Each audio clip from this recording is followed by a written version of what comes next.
We got you. I am also advised that consultations with the community will continue. And on this note, I want to encourage the residents of Fokole. We should go to these consultations so that we can be reliably informed of what is going on as it relates to that project.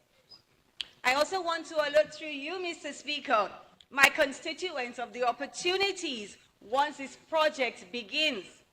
We need to position ourselves to benefit from that project. And maybe I should say all of those projects associated with the geothermal development by way of employment and the provision of services. Mr. Speaker, I have already said in this House before that one of my pet projects so far as a parliamentary representative is to match my unemployed residents, constituents, with positions, jobs in the private sector. In fact, over the weekend at Almond Park, Mr. Speaker, I expected to see you there. You missed quite a bit of excitement. Almond Park was on fire on Saturday and Sunday, Mr. Speaker. We are bringing back football to Roanoke, and we're doing it in a big way.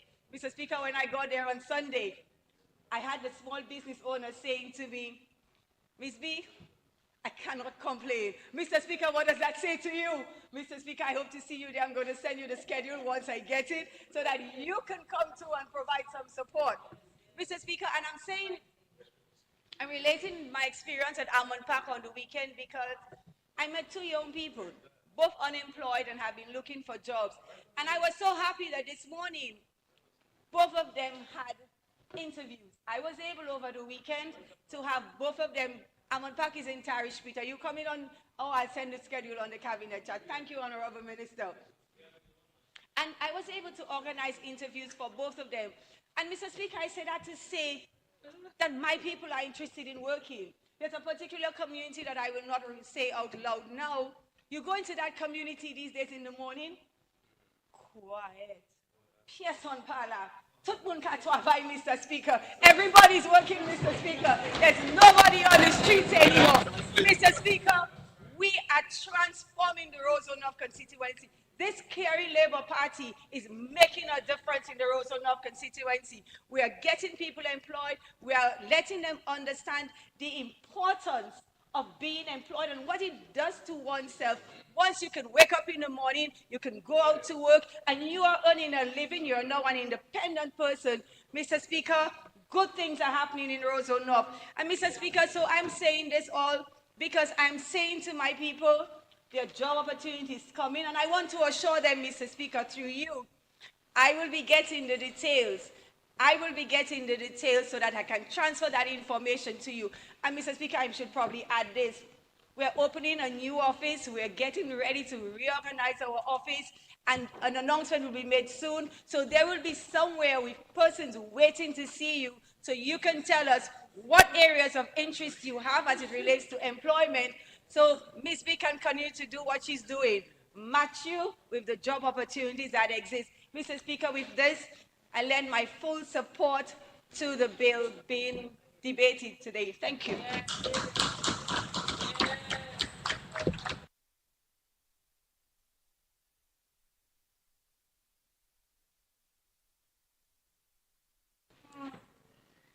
Yes, Senator Anderson, you may proceed. I recognize Honorable Lloyd. You'll go after. Okay. Mr. Speaker, may I refer to my notes, please? Your permission to refer to my notes. Yes. You have to ask it properly. Every time you have to correct my notes. Yes. Permission granted.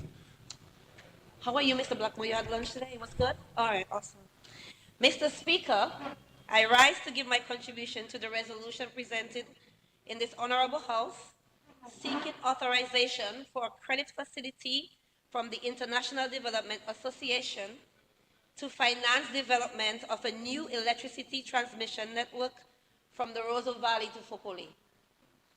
Like the last sitting of Parliament held on December 29, 2023, I read through the resolution, Mr. Speaker, looking for the necessary details needed when making a financial decision, whether long-term or short-term. Due to the absence of all the necessary information needed when making a sound decision, especially a financial one, Mr. Speaker, a list of questions arose. Mr. Speaker, at first I'd like to ask questions. Especially because your cousin, my father, Mr. Honorable Henderson, has taught me in the absence of information, you have to ask a question. Mr. Speaker, why do we have to come here time after time asking for additional supporting information as it relates to the resolutions presented? We want to applaud the government. I want to applaud you, Kozo. I want to applaud the government when you do well. Further, we want to share our suggestions and recommendations, Mr. Speaker, and to assist with better accountability as we work together for the development of Dominica, working together. Can we as parliamentarians aim to make the approval process a more inviting one? By virtue of Section 3.1 of the Loans Act, Chapter 64.5 of the 2017 revised laws of the Commonwealth of Dominica, the House of Assembly may by resolution duly passed authorize the minister responsible for finance to borrow by means of credit. Today, we will borrow a sum not exceeding $103.95 million on the following terms. The interest is really good, 0.75% per annum. The commitment charge, 0.5% per annum. The repayment period, 60 semi-annual payments twice a year, grace period for 10 years. So we have a little grace. 10 years is a good grace. We have a big grace. A ginormous grace. As a financial person, is a big grace. Yes. Mr. Speaker, I beg to ask these questions as in the absence of information, this is what one does. Where is the copy of the project financing agreement? Every time I come, I have to ask for that. Why are we not privy to this information, which will help make an informed decision to support or provide recommendations to the resolution? When we apply for these loans, aren't we to present a business plan or a project plan with reasons for requesting financing? Aren't we to present to our lenders documents which shows that we can repay these loans? Having worked in the financial industry for some years, this is a staple request from every lender. As a borrower, you must present a project plan or a business plan to your lender. Where is the project plan which signifies that we as borrowers, we got this, as Ms. Blanchard over there said, Honorable Blanchard, we got this, that when the loan is granted that we have the ability to pay. Mr. Speaker, the Minister for Finance in his preamble earlier informed that DOMLEC does not have the capacity to facilitate the level of transmission that is required at this time, nor do they have the available financing to fund this new electricity transmission network. To date, DOMLEC owns the current transmission system that provides power to the people. With this new electricity transmission network, Mr. Speaker, who will have ownership of the new transmission network? How does this transfer of power affect DOMLEC's ability to operate efficiently, reaping profits? How will this transfer of power, Mr. Speaker, affect the small shareholders of DOMLEC? What is the projected cost for maintenance of the new electricity transmission network that DOMLEC will have to pay? Where will DOMLEC's growth come from to meet its power supply commitments when the government has taken away DOMLEC's production and distribution capabilities, thereby excluding it from the management of the production it is required to sell? While the government continues to announce its efforts to reduce costs and have renewable energy, which I'm all for, everybody wants a reduced bill, how are we going to achieve this reduced cost? This is what consumers of Dominica, like myself, would like to know. How will we benefit? Thank you, Mr. Speaker.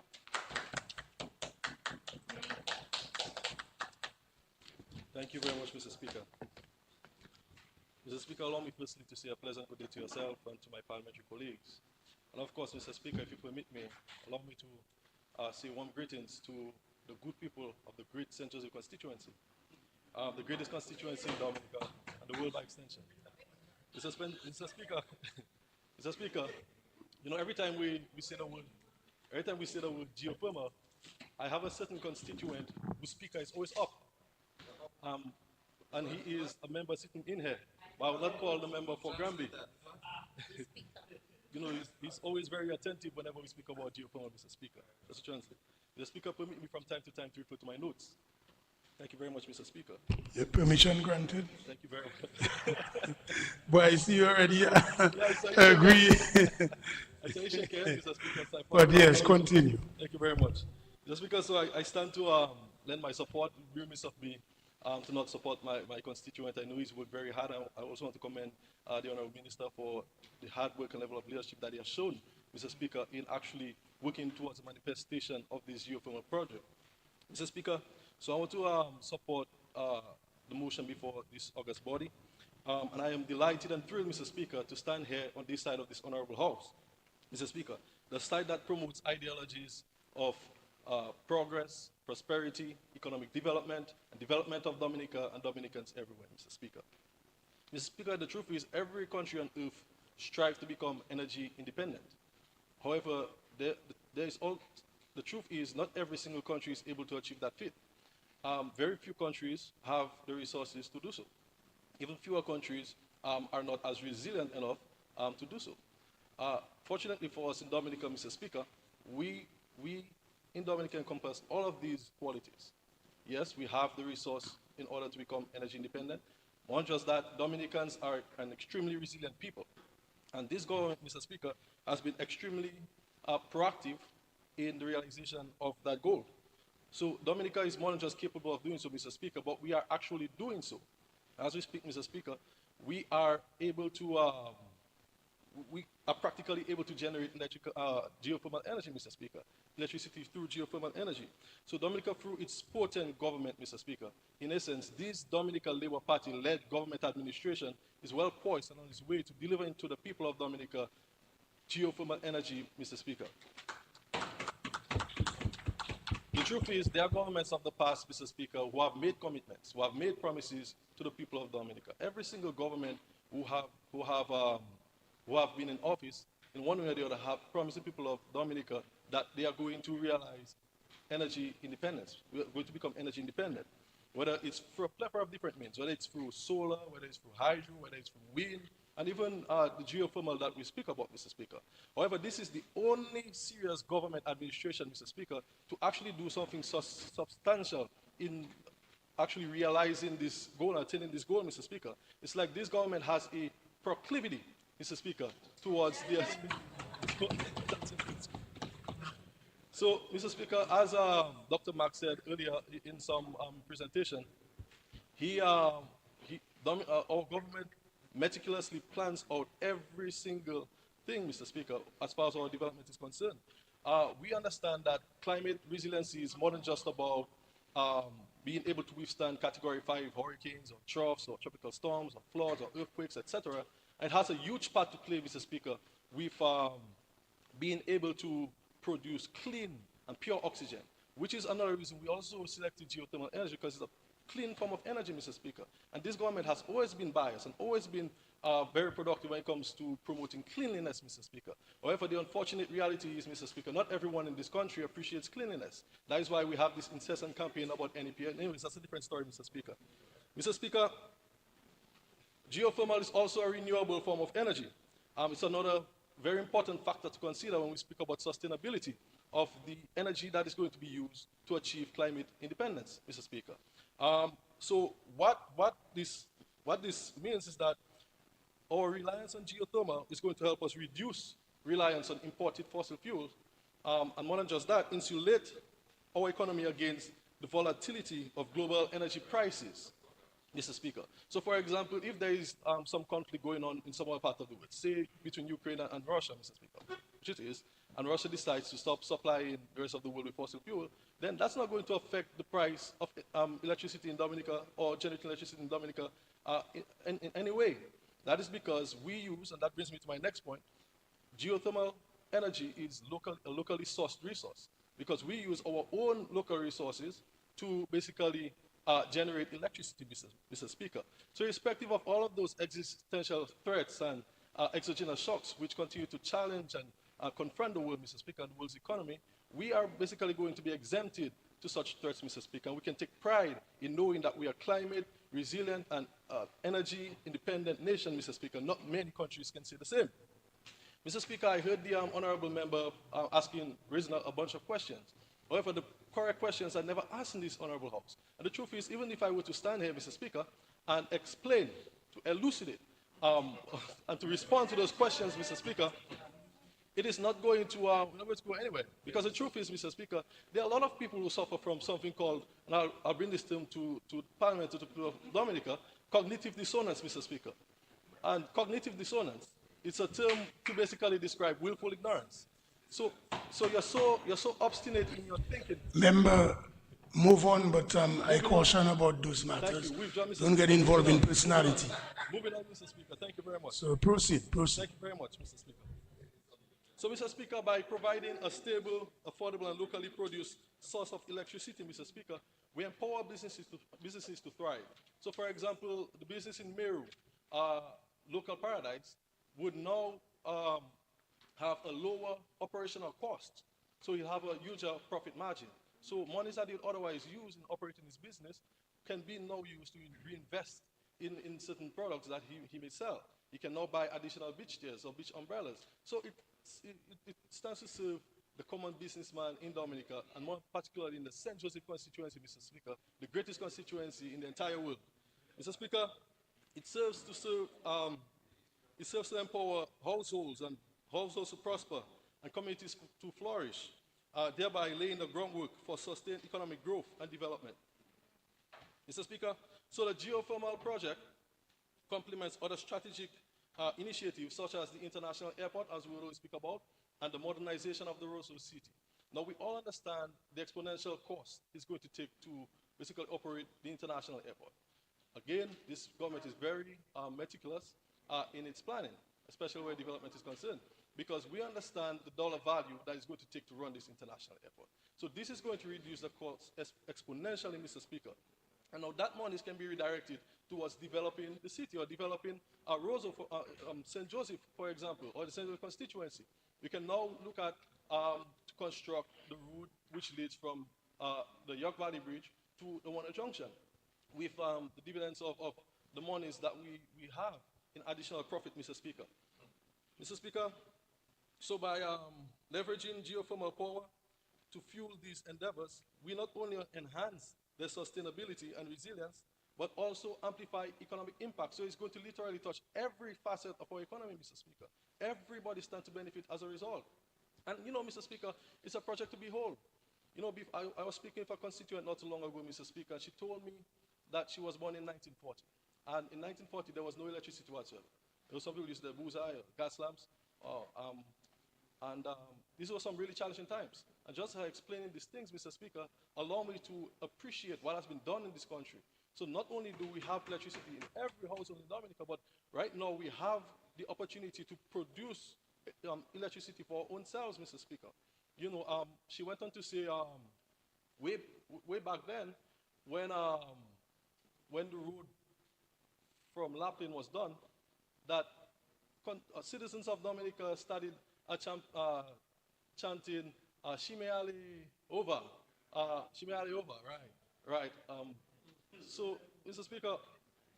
Speaker, I believe in a similar way, the people of Dominica should definitely acknowledge this opportunity and should definitely, you know, sing hooray and congratulations to every Dominican, because we all stand to benefit as a result, and that's the truth, Mr. Speaker.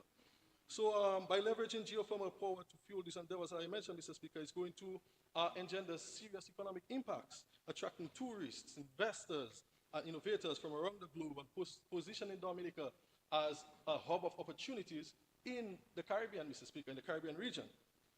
I want to also use this opportunity, Mr. Speaker, to commend the Honorable Prime Minister for his stewardship and for his support in ensuring that this is a project that is going to be materialized, Mr. Speaker.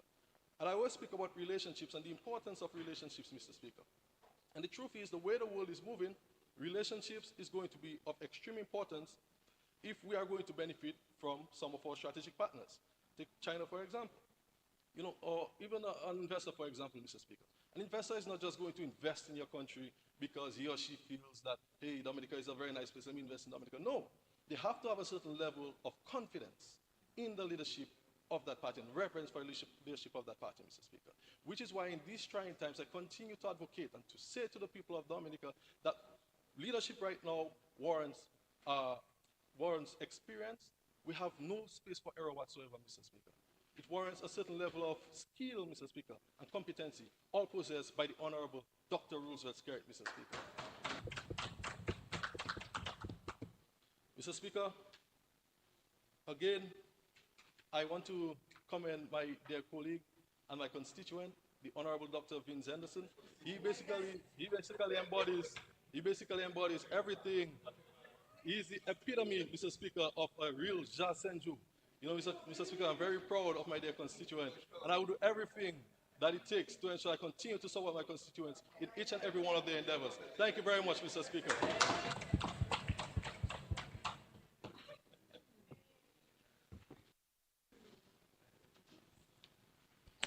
Yes, Honorable Charles, you may proceed.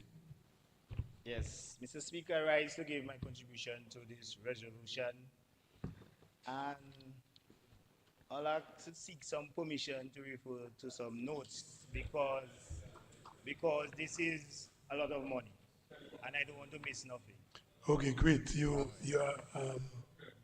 permission is granted. The Geothermal Development Company Limited states our mission is to increase the use of renewable energy in the provision of chapter electricity by the responsible exploit of Dominica geothermal resources. Now, geothermal is a brainchild for the Honorable Minister Dr. Henderson. But 1907. But right now, geothermal is not a child anymore. Stating that because geothermal have gotten millions, donation, funding by the government and foreign donors. But I think after a child have become grown and you mold that child properly, that you have to let go of that child. I just repeated that the FS, the financial controller, is not there, but the Minister of Finance is there. After we push and we generate a lot, because we have some facts there that benefits of geothermal energy are clearly documented as the most sustainable source of renewable energy.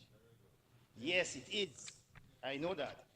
We also give them $150 million. That is just for infrastructure, stated as Mr. Pinard stated earlier on. That's just for infrastructure. That is joke. Now, we come into the now, it's been a long, long while since we asking for geothermal to give back. But anyway, we're giving the child some more support. God, we don't want to abandon our kids. We're going to give them some more support again. Now we give them some more money. Now, just across our neighboring island, Guadeloupe, 1986, that's the year I born. 38 years. 38 years. I hope we pattern from Guadeloupe and take all the unforeseen and the foreseen and all the expenses in consideration. Because this is still 1986. So nobody cannot come and say it's going to go wrong. Mr. Speaker, we are all in. As the Prime Minister said earlier on, the Chinese say when you build roads and communication, you can make millions. But based on the supplementary, we have a few roads building, but have more to build. I want to talk about East Coast and West Coast Road. But the most important road in Dominica, I'll leave them to fix it. I'll leave it alone for next time. But we're spending a lot of money on the child have grown in. Now, as he said when he went to Miami and Dubai, it is so, it is so vibrant and so reliable that they're going to get the energy. So that alone can sell itself. So this energy minister can sell the viability of the geothermal without using our little loan and all of this thing to fix our roads and other things. He can sell it because it's so viable. The whole world knows it's viable. We don't ask him if it's viable. We know it's viable. But Margaret give us a little ease up on the budget. Go out there and ask for private funding, donors, to give us we want to be a little more liquid because we're in a tropical place and we want to be resilient. We want to know when something, God forbid, something hit. I'm so glad the Minister of Government's coming. When something hit, we have something in the kitty there so we can react and sustain the economy very fast. Because when we just throwing down money in heat and you don't give him back no heat, it's a hard thing. We want back something, but we know it's going to come now. Look, I 38 years in. God look, no God look maybe briefly like a benefit. We need it to come back. So what I just said just now, because I was 16 years old. In 10 years now, she's 26. And that time everyone started to pay the loan. She don't even know about the year for man. She hearing about that. So now the child have grown. Millions, millions, millions. Let go the child. The child have to go out to Miami, get the funding. Because this is putting a little burden on us. Because it have a lot of other things to do. International airport. International, all of them put the international airport in the geoformal. When you reach Fokole, when you reach in Wesley, that's the next course again. When you going to reach Wesley, we're going to pass and go Wesley. Now we have to spend the next month to reach Wesley. Yes, it's viable, but it's costly. Now go look, I have this thing for 38 years. 6 to 7% of the consumption, it is supplied. So I don't know how much it's going to supply here. God look at population, a lot of population compared to us. So yours is viable, but it is viable in our pocket, our government pocket.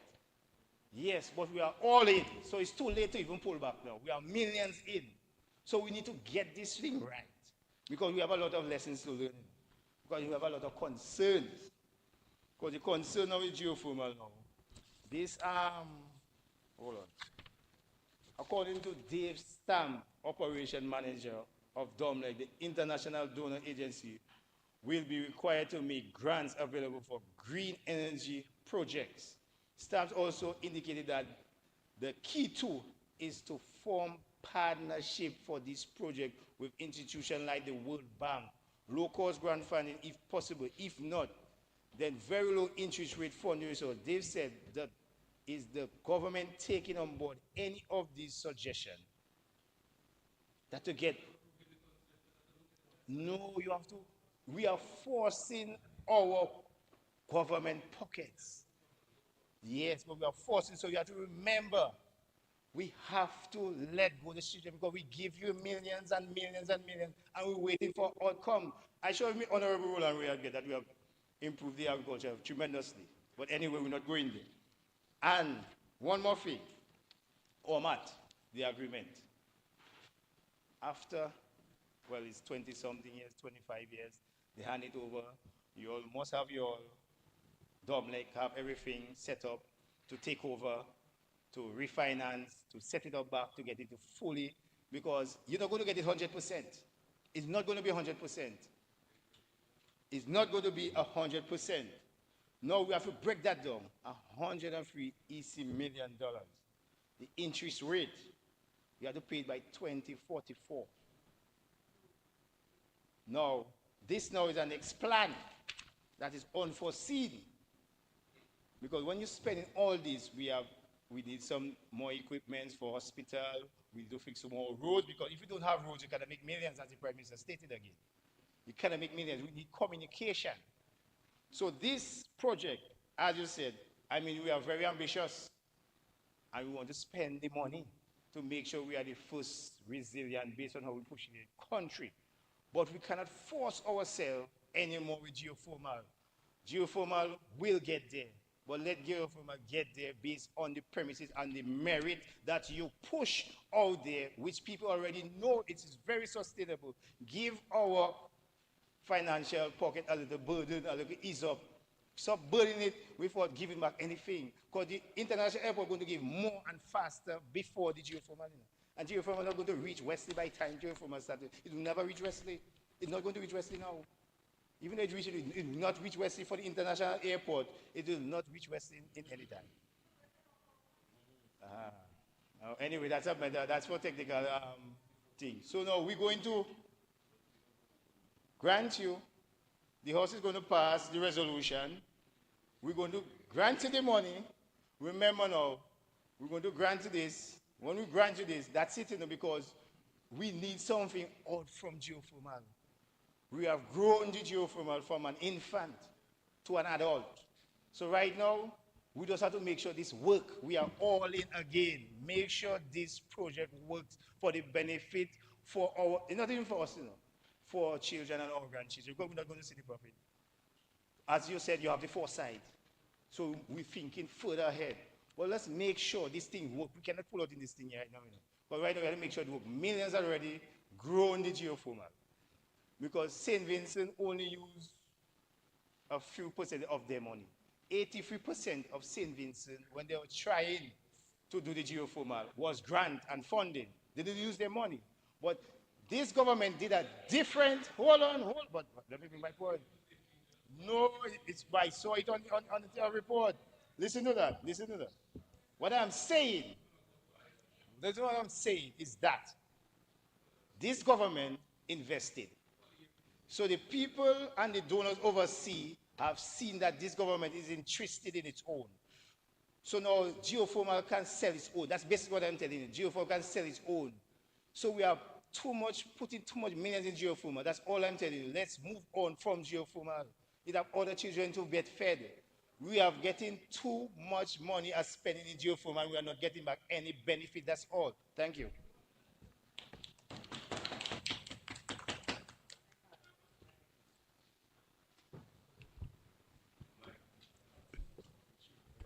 Yes, Honorable Defoe, Mr. you Speaker, may proceed. thank you, Mr. Speaker. I rise to give my support to the resolution, for the authorization of a credit facility. Okay, every time. I can move on my hand. I don't carry anything.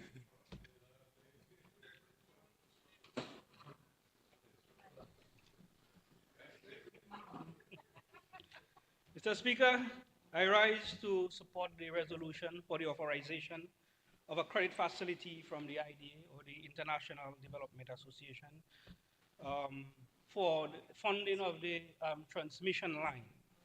And I'm listening to the Honorable Charles, from the member of Marigot, and I got sitting confused as to, and I think you were very lenient as to not to rule for relevance. Because I think the paper on the table was at the resolution, but I heard all different subjects. But it's a dear friend from a long time, so that's okay. Some of us have different capacity to articulate things. Nonetheless, let's move on. Also, I listened to the Honorable Reid from the member, Senator Marigot, and looking for the hard figures and so on. And I understand because of her professional background in finance. But those of us who have limited knowledge and have mostly common sense, require much less and trust. Because Honorable Octavia, member of Castle Bruce, will advise me, because I don't know much about the Bible, but I know stories in it, such as Doubting Thomas, and who had not, who needed to see before he believed. So, but I will put my trust in the hard people with the knowledge, the capacity on either side of the spectrum, both from the IDA, high-level technical and financial experts, and also from our own Ministry of Finance, who we have gone through many days and many hours in negotiating these things, and also in negotiating these things and coming to the best terms. And I will say, the bottom line I needed is listed here, A, B, C, and D. And the Honorable Reid was very satisfied, as this was an extremely good deal without all of the background figures. And she said so herself. It is a good deal, 10 years grace period. And it's just not about a loan. At that time, and in 10 years' time, there are other loans that the country have contracted, which have already matured. So it is not like you are compounding. So we have to be very clear how we articulate things and what to make the public understand. But as I said, I like to keep things very simple. I'm a simple person, simple-minded. And I will not quote major people, but there is a gentleman in Fonseca. He has a shop for many years. He's an old man. His shop has never cooled. You know, his shop have never sunk. So that means he's very successful at his business practice. And he told me, and he was the only family, that's Mr. Boy. They live, the Honorable Kent Edwards know him very well because he visits Foundation, you know. And so he has a shop, and from since growing up, I always know they are the only family I know who continuously have vehicles. Maybe the only family in South Asia. Right now, other people have vehicles. You know, we are from the poor community has gone to school and grown through loans, and now we have vehicles. But they were the only family with vehicles. And he told me the other day, just a few days ago, that any man that does not take a loan will never become a man. I say, what? So Mr. Boy, that's how only bought all of these vehicles, or he has 15 to be exact vehicles, and I've never heard of anyone being confiscated by the bank. So it goes to say that, you know, sometimes you have to be mature as a person, as a country, and take your own responsibility in your own hands. And because this very same government and the other prime minister have constantly been accused of about donor and begging. So I really, you know, don't understand. When you do it on your own, you're criticized. When you ask for grant, you're criticized. When you ask for half a grant, you're criticized. When you ask for concessionary, you're criticized. So how are we supposed to fund this? I believe this is our project. We have to put our money where our mouth is, and we have to create the enabling environment for all of these loans to be paid back. So I'm not going to speak about all of the complementary projects that are going on. That is part of the bigger picture that will create the revenue stream for us to be able to service others. And we're not doing that to leave a burden on people in 10 years' time. I am sure this is well thought out. Okay, this is well thought of, so we're not just creating something because we know in 10 years' time we'll be retired and enjoy our gratuity. So to hell, whoever it is passed on to. This is well thought of by the ministry and also in entities or institutions like the IDA. A bad debt to a country is a bad light on them. So a lot of people do not understand that. These people do not want to issue you a loan that you cannot pay later, you know, because it will speak bad of them, bad of their due diligence. So I say all of these things to say it is taking a loan is not a bad thing. Taking a loan, once it is responsible and in which I have the full confidence, as I said, I am like, maybe like Thomas, I was not there for all the mass, but I trust the people. So I'm not like him. I trust the people who did that work and up to this very point who have negotiated this package. So in its entirety, while it is, Foundation is far from the valley, but I can appreciate that we do not have the physical infrastructure there and perhaps the people that will do the hands-on job. But the ultimate benefit of a reduced tariff on electricity will benefit all, will benefit everybody. And access to electricity should be like water, and as the Honorable Prime Minister said, a fundamental right. Just as we have treated water, every household in Dominica, every community should have water, just so there is no corner in Dominica that should not have it. Or, as a matter of fact, not every home in Dominica, regardless of the size or of the grandeur, should have access to electricity. And you can only do that if electricity is affordable. You can only attract manufacturing if electricity is affordable. We can only expand on our business ventures and attract people to the island, investors, if you have affordable electricity. So we don't have to be in the valley. And this is the ultimate aim. At least 40%, 50% reduction. And the numbers look that way as we had articulated before in the previous bill when we were seeking for the funding or the approval for the operation of OMAD. So, I mean, I can go on and on and on and on. But I will just, this was my contribution. I wanted to support the government and the resolution. And that I think we will do very well and we will be much more respected for standing on our own and putting our own investment rather than going everywhere and begging as we were always accused of. So with these few words, Mr. Speaker, thank you very much for your listening here.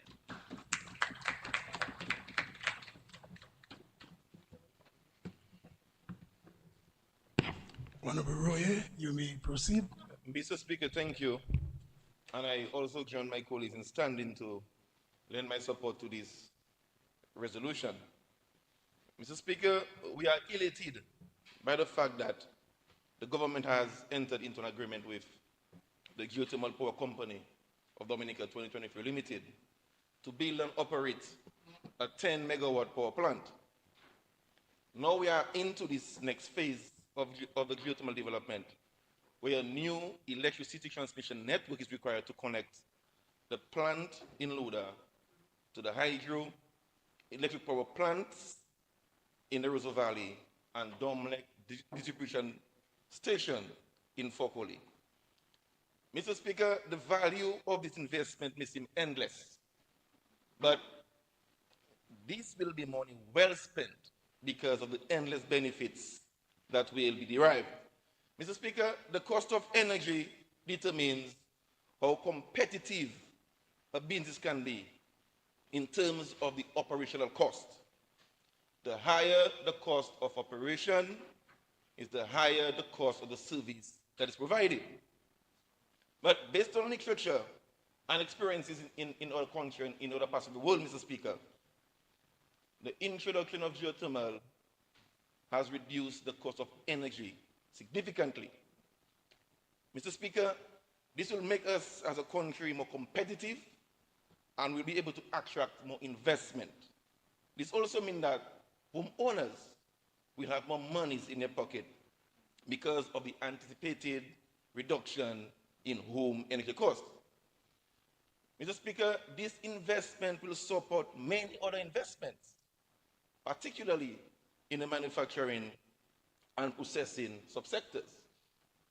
I can speak to the $5 million investment that are currently being made in our agro-processors to buy new equipment. That requires cheaper energy, Mr. Speaker. I can speak to the $6.4 million that are currently being made to construct a new national abattoir. That too requires reliable, cheaper energy, Mr. Speaker. I can also speak on the investment that we are planning to construct an animal feed mill, Mr. Speaker. That too requires reliable energy to operate, Mr. Speaker. I can also speak to the ongoing investment in the coffee plant, Mr. Speaker. That too requires reliable, cheaper energy, Mr. Speaker. Mr. Speaker, I can also speak to the $12 million investment that was recently made to construct a tissue culture lab. That too requires cheaper energy, Mr. Speaker. It does not end there, Mr. Speaker. We have more. I can speak to the $30 million investment that was spent to rehabilitate the fisheries complexes post-Hurricane Maria, Mr. Speaker. That too requires cheaper energy, Mr. Speaker. So with the investment in this transmission line, Mr. Speaker, we are able to bring cheaper, cleaner, and more reliable energy, which will reduce the operational cost, and in turn, will reduce the cost of services provided, Mr. Speaker. If we just move quickly to tourism, Mr. Speaker, we can speak to the investments that have been made in all these hotels plants, Mr. Speaker. We can speak to the planned investment in the marina, Mr. Speaker. That too requires cheaper energy to run, Mr. Speaker. And the big one, to crown it, Mr. Speaker, we can speak to the construction of the international airport, Mr. Speaker. That too requires cheaper energy to operate, Mr. Speaker. So, Mr. Speaker, the investment in the transmission line will enhance the competitiveness of all this investment, Mr. Speaker. So, just before I sum up, Mr. Speaker, I just want to thank Honorable Vince Henderson for his efforts over the years. That is what they call true resilience in bringing us to this point today. And of course, the Honorable Prime Minister for Spain heading that ship and initiative to ensure that we can reach at this landmark and position where today, Mr. Speaker. So, Mr. Speaker, the government has always made wise investment decisions, and this one is no exception. So with this, Mr. Speaker, I want to lend my support to this resolution.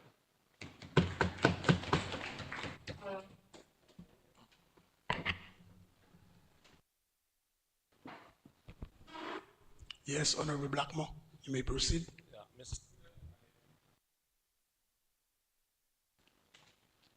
I said I was not going to make any contribution on this matter. But when I realized the significance of it, from a political standpoint, firstly, I feel obliged to say a few words. Mr. Speaker, I support in its totality the resolution. But, Mr. Speaker, I listened to the member from Marigot, and he made reference to whether I should take care of a child for eternity. And I said to myself, that is what distinguishes the Labour Party from the other parties. It's about caring and loving. Now, I want to also ask him, it made me think of some folks who stop supporting their children even when they're vulnerable, even when they need your help the most. And he's asking us to turn our back on a project that is going to create an environment for Dominica to make this country more competitive, Mr. Speaker. And Mr. Speaker, Honorable Vice Anderson, Dr. Anderson earlier on made a very important point when he spoke about geothermal in the supplementary estimates when he was seeking approval for that very important measure. And he said something I want to give some more currency to, Mr. Speaker. And he spoke about the importance of having leadership and a party in office for a long period of time. And I want to add some currency to that, Mr. Speaker. Because we have been speaking about geothermal. As if to say, one morning, while drinking coffee, looking at the sea, the Prime Minister got up and said, let us pursue geothermal. The kind of thinking, Mr. Speaker, and we are at the point of this project which manifests, Mr. Speaker, the deep thinking behind this project and the planning, Mr. Speaker. I know of a number of folks. I had a friend, I don't want to call his name, his siblings are still alive, and he told me that he was going to get married to a girl, one of the most beautiful girls in our area. I shall not call her name because she's still alive. And he said he's going to get married to her. And I was, and so I look at the girl, I knew her, and I also knew him, and they were not compatible, all right? Then when I spoke with him a couple months thereafter, I realized he had a dream. He was dreaming that he was going to get married to this girl.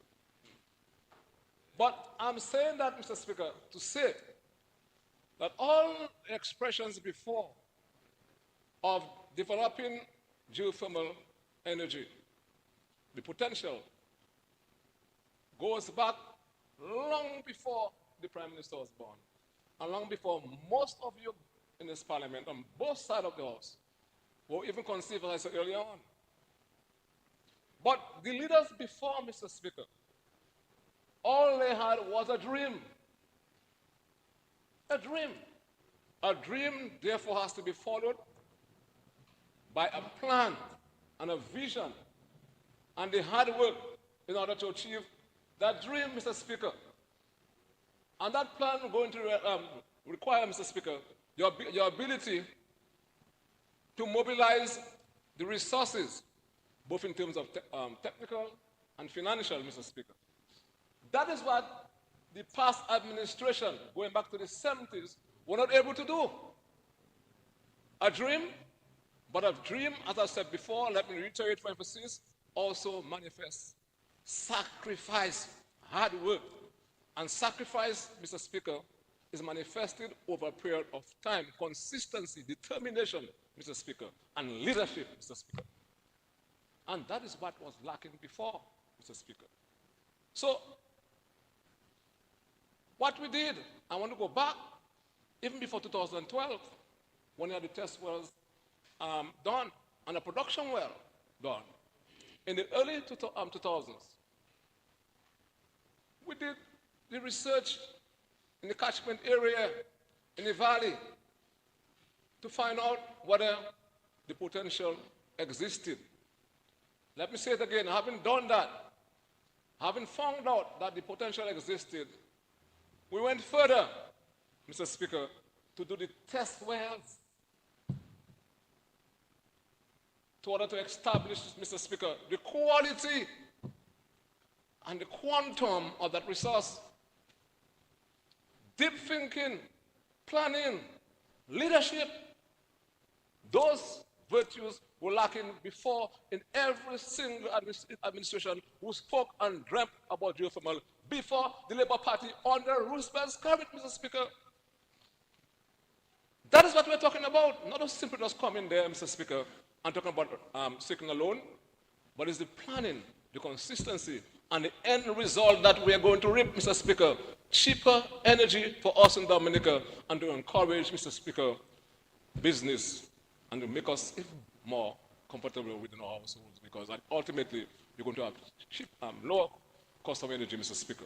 So you're not going to just give away a child, as you're professing to do, and let the child and go. You should be charged for child maintenance, Mr. Speaker. That's what you're proposing, Mr. Speaker.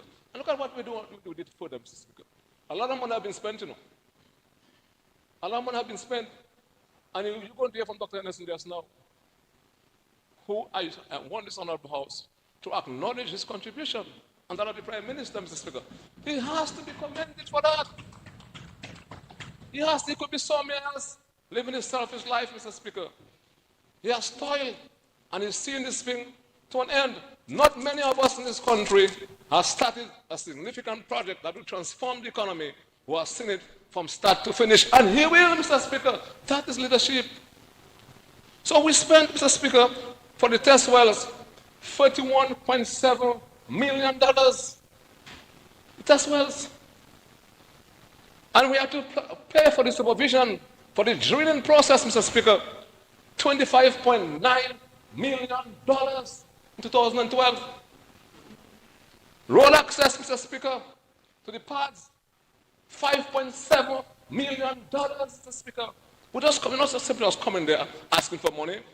It has been a project that has been conceptualized by Labour and manifesting itself from start to finish, Mr. Speaker. And then, Mr. Speaker, we also did a production well. $17.5 million was spent for the production well. And when we tested it, you know the quantum of the power? 11.4 megawatts, Mr. Speaker. So what we have done, Mr. Speaker, and then we did a reinjection well, but there were issues with doing a reinjection well. All these things that we have done as a responsible government, transforming a dream into reality. I hear a lot of us talking about nothing is happening in geothermal, but you have to understand the process. It is tough, it is hard, but we never abandon ship because of a safe and serious leadership, Mr. Speaker, and consistency, Mr. Speaker. Having a dream is one thing, but to work towards achieving the dream and have to be consistent. You know, and Mr. Speaker, what that has allowed us to do over the years, this production well, is to provide us with the opportunity to study and to develop more technical information and to further inform us as to the way forward. That is why now we are ready, Mr. Speaker, and we have spent twice that amount of money I just referred to under his leadership and that of the Prime Minister and the Dominican Labour Party. So we can't just build a production well.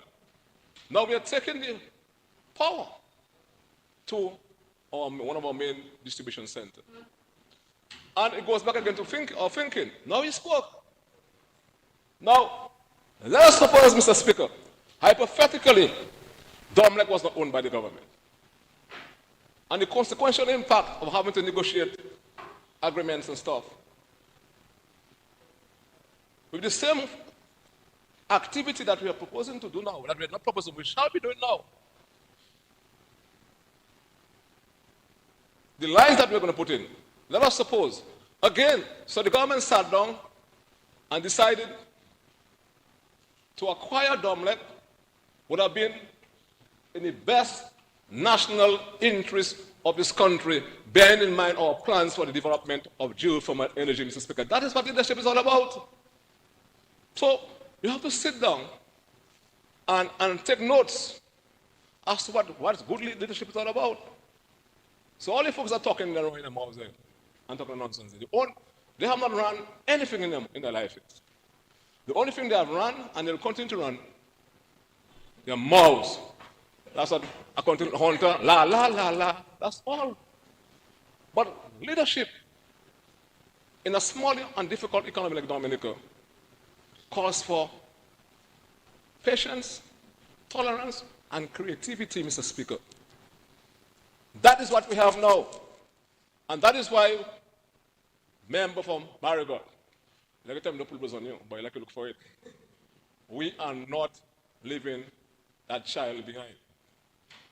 But we're taking the child to the finish line so that child can contribute towards our sustainable development as a people, Mr. Speaker. I support this measure. I want to commend the Labour Party administration for its leadership in that. And let's go back to Costa Rica, where about 14% of the energy comes from geothermal. And if I know how long it took them to get to that point. And so we are getting there, and we shall get there. And that's measured before this honorable House is a demonstration, Mr. Speaker. After all those dreams we have had before, most of us on that side, excluding myself and Dr. Matt, were born. The dream is coming to a reality.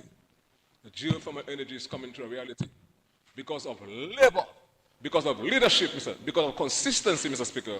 And we shall not turn back on geothermal, because turning back on geothermal, Mr. Speaker, is tantamount to turning back on Dominica, Mr. Speaker. I thank you, Mr. Speaker.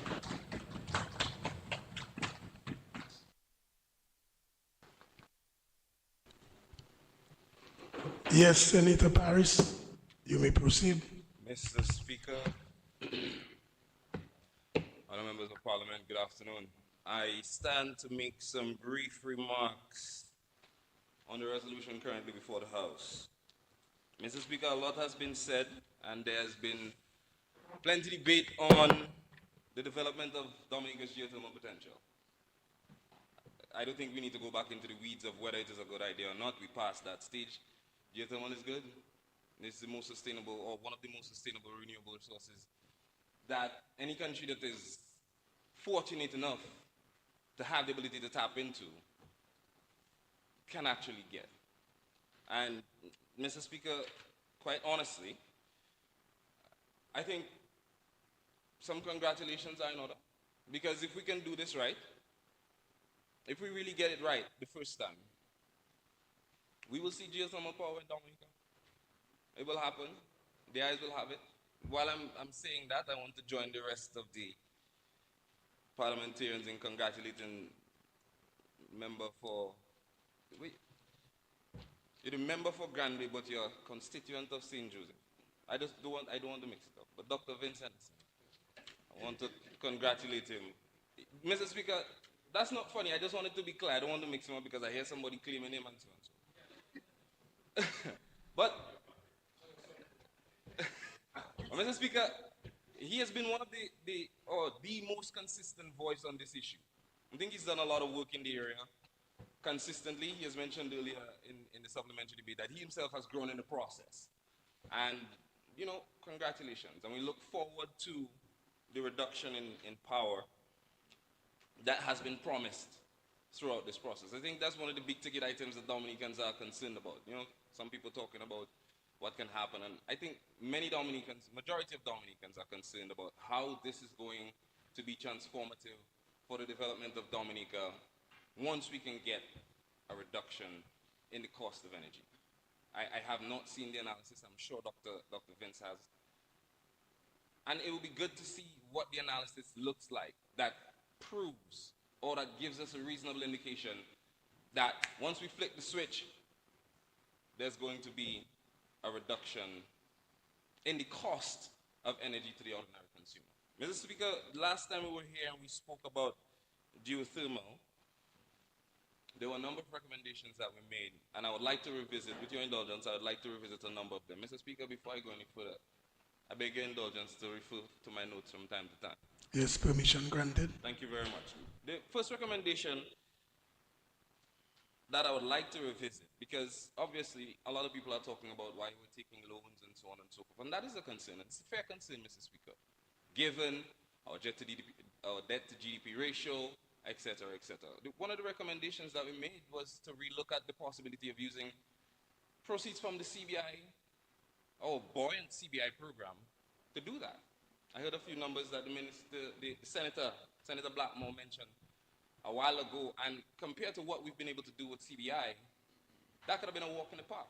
I don't think anybody thinks it's unfair for there to be a reasonable recommendation or question as to why we are not considering proceeds from our CBI to do this project. I mean, the minority will have its say, the majority will have its way, and the resolution will be passed today. So obviously we're going to go a different way. But it's worth mentioning that maybe we would not have had the concern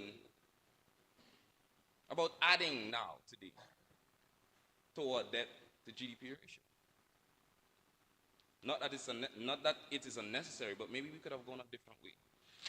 Second recommendation that I want to point out, Mr. Speaker, is there's a lot of talk about DOMLEC. We mentioned relooking at DOMLEC's role or challenging them to play a bigger role in this process. Maybe in tandem with the Dominica Geothermal Development Company. Finding a way to challenge them to grow. The Minister of Finance mentioned their limitations early on. But you have to find a way to let DOMLEC grow. Because if DOMLEC doesn't grow, it'll die. If it doesn't grow, it's going to die. This changing environment that is currently existing will force it either to die or to grow. But not only just the company, Mr. Speaker. What happens to the rest of the shareholders? How are we looking at how they play a role? Currently, a colleague mentioned it earlier, DOMLEC is largely, some people might want to call it a monopoly.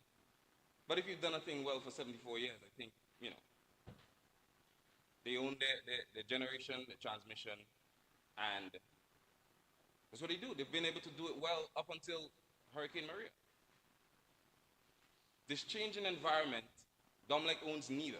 They don't own generation, they don't own transmission. How then are we confident that DOMLEC is going to be able to buy power, sell it back to its consumers, maintain the lines, maintain the transmission network, the new transmission network, and still be able to provide power cheaper? Seems hard to understand. It seems hard to comprehend. And maybe that's my limitations, but we are fortunate because there are people on the other side who have the information. What happens to DOMLEC investors who've invested in DOMLEC over years? What happens to them? How is DOMLEC going to be able to do all that and still provide dividends to its shareholders? I know they're minority, the government is majority, but it's worth taking a look at. It's worth evaluating. Some people have their life savings in this. I don't think it's something that we can ignore, Mr. Speaker.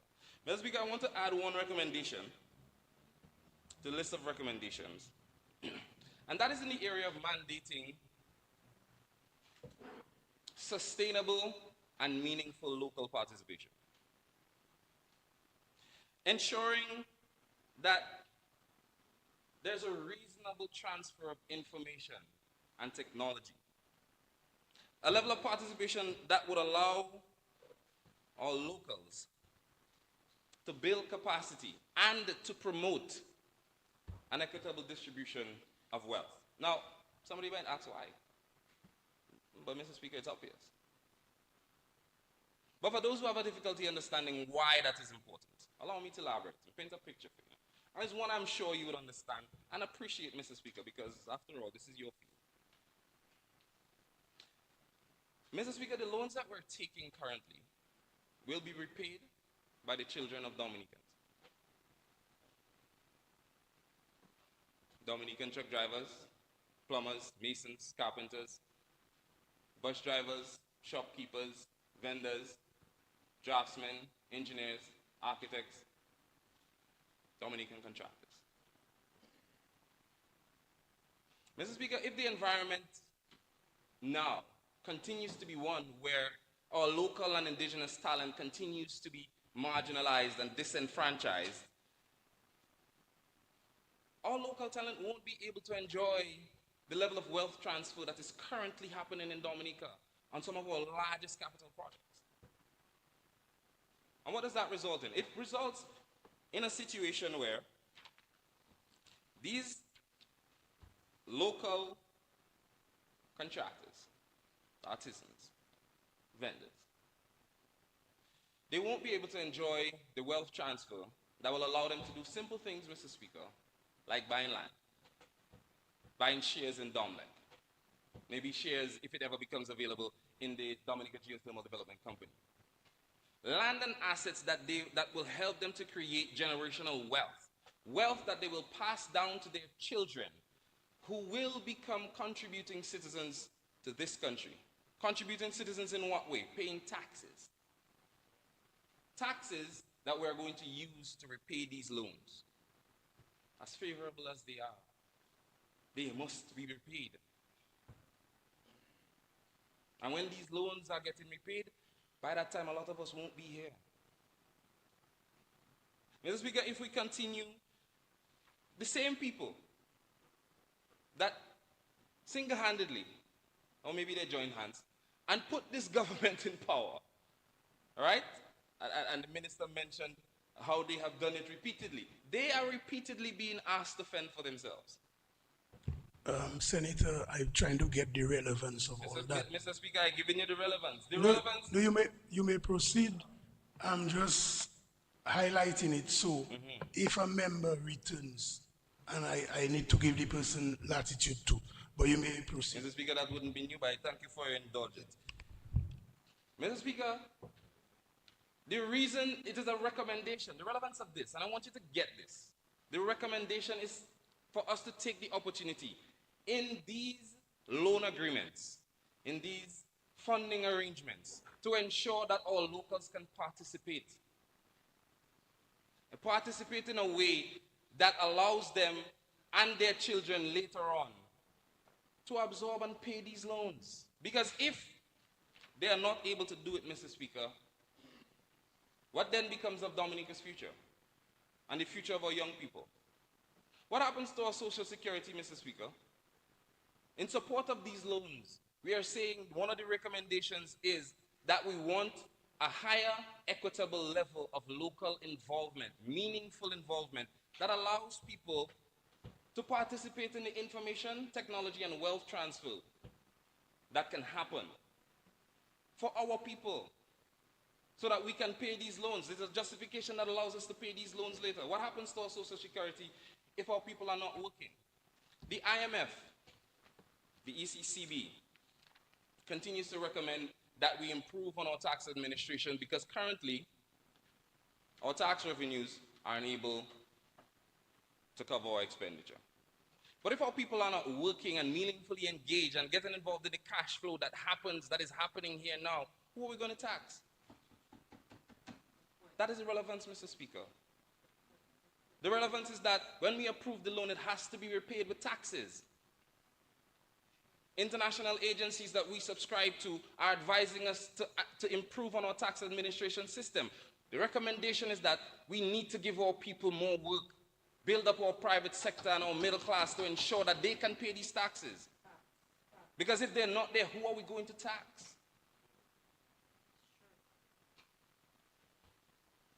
Mr. Speaker,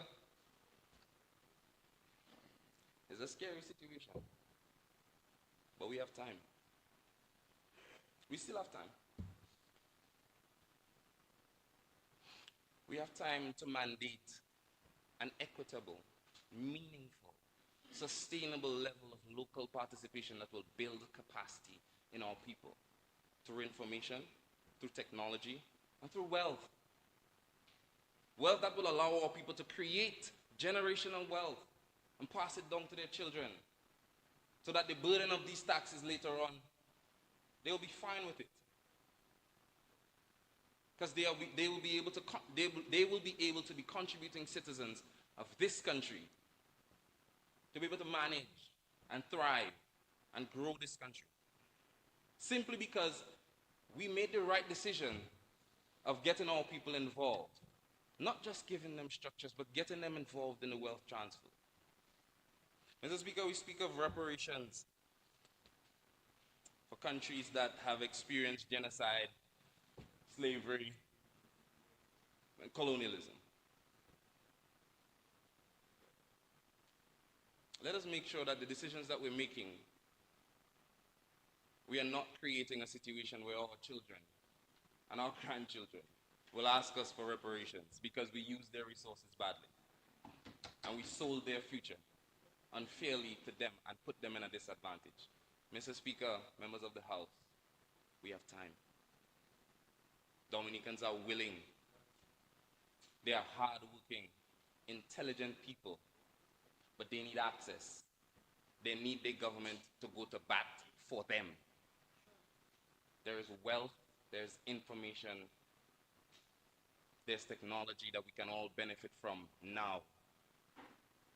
Let us put our people first, because we still have time. Thank you, Mr. Speaker.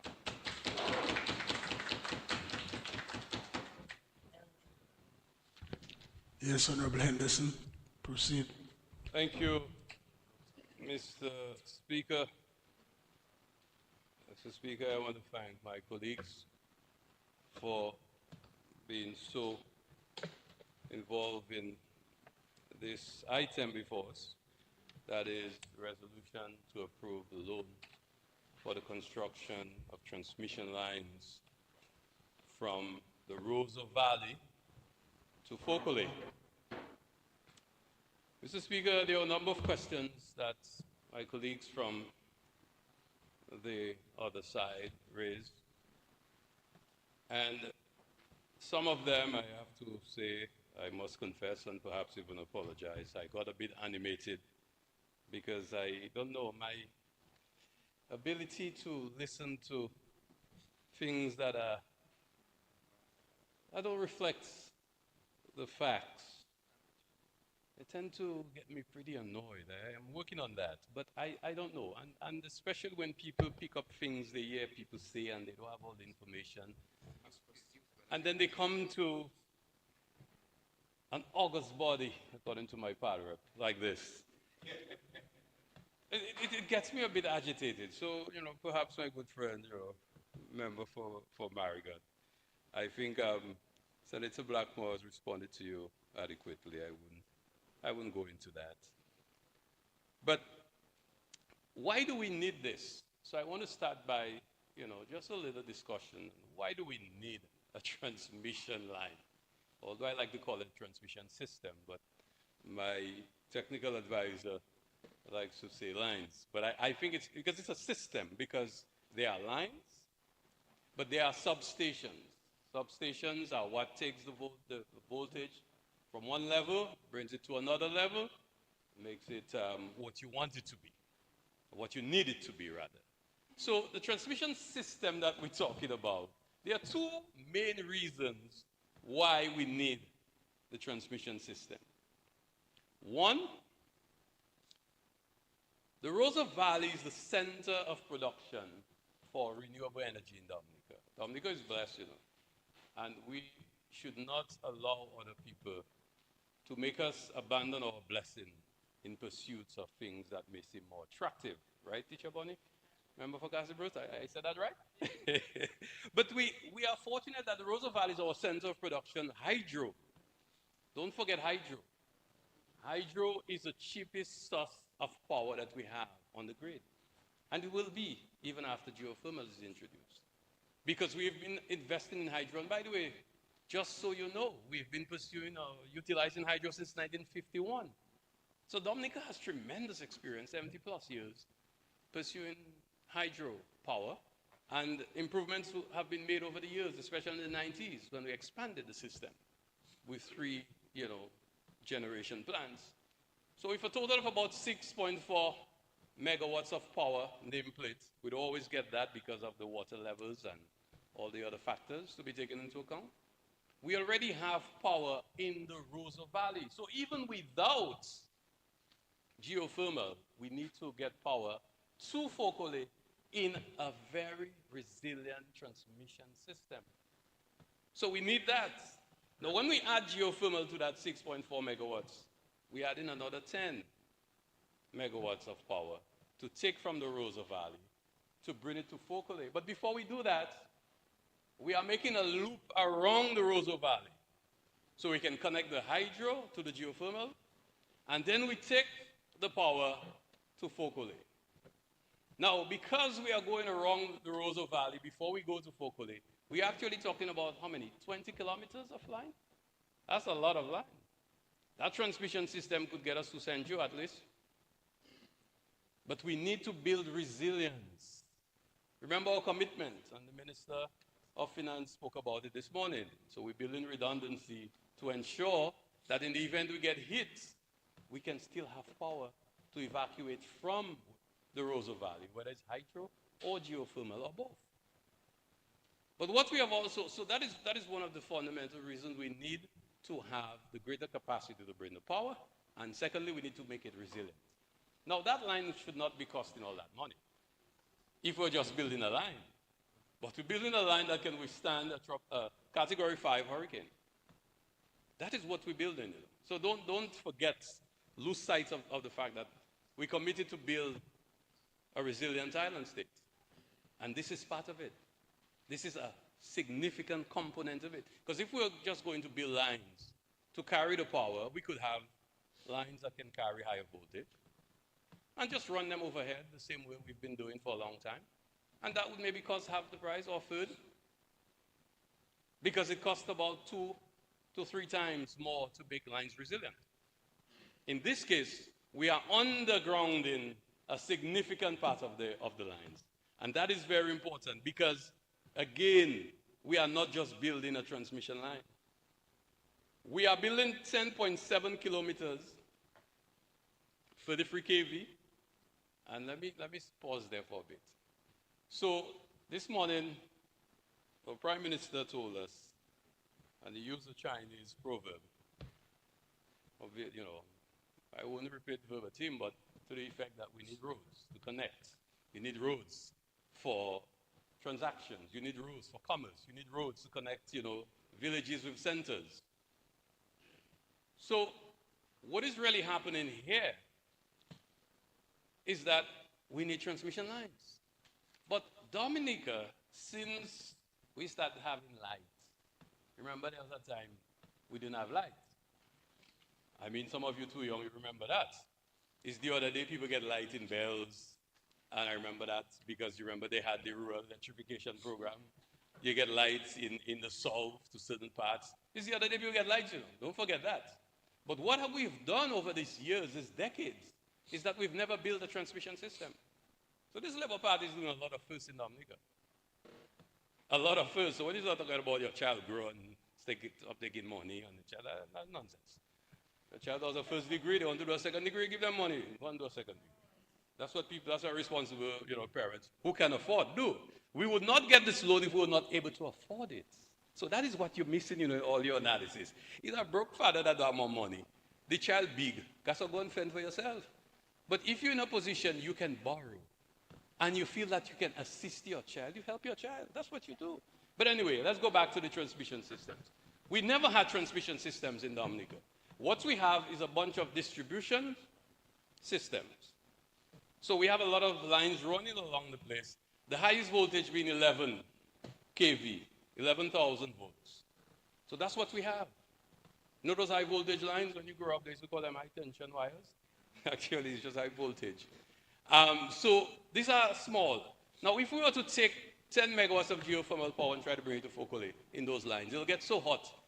They will lose so much power. By the time they get down to Focole, the power, you lost a significant percentage of that power.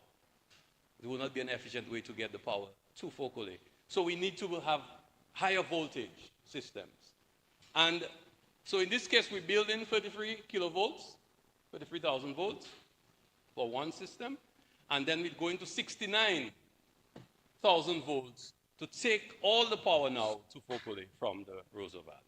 And that's what we're asking Parliament to approve, to finance, because this is essential to get the power to Fokole. Now, on a broader philosophical point, I see transmission lines, as the Prime Minister spoke of roads this morning, as the same. Except we don't, go flying on the transmission lines. We drive on roads. But in the sense that it's a public good.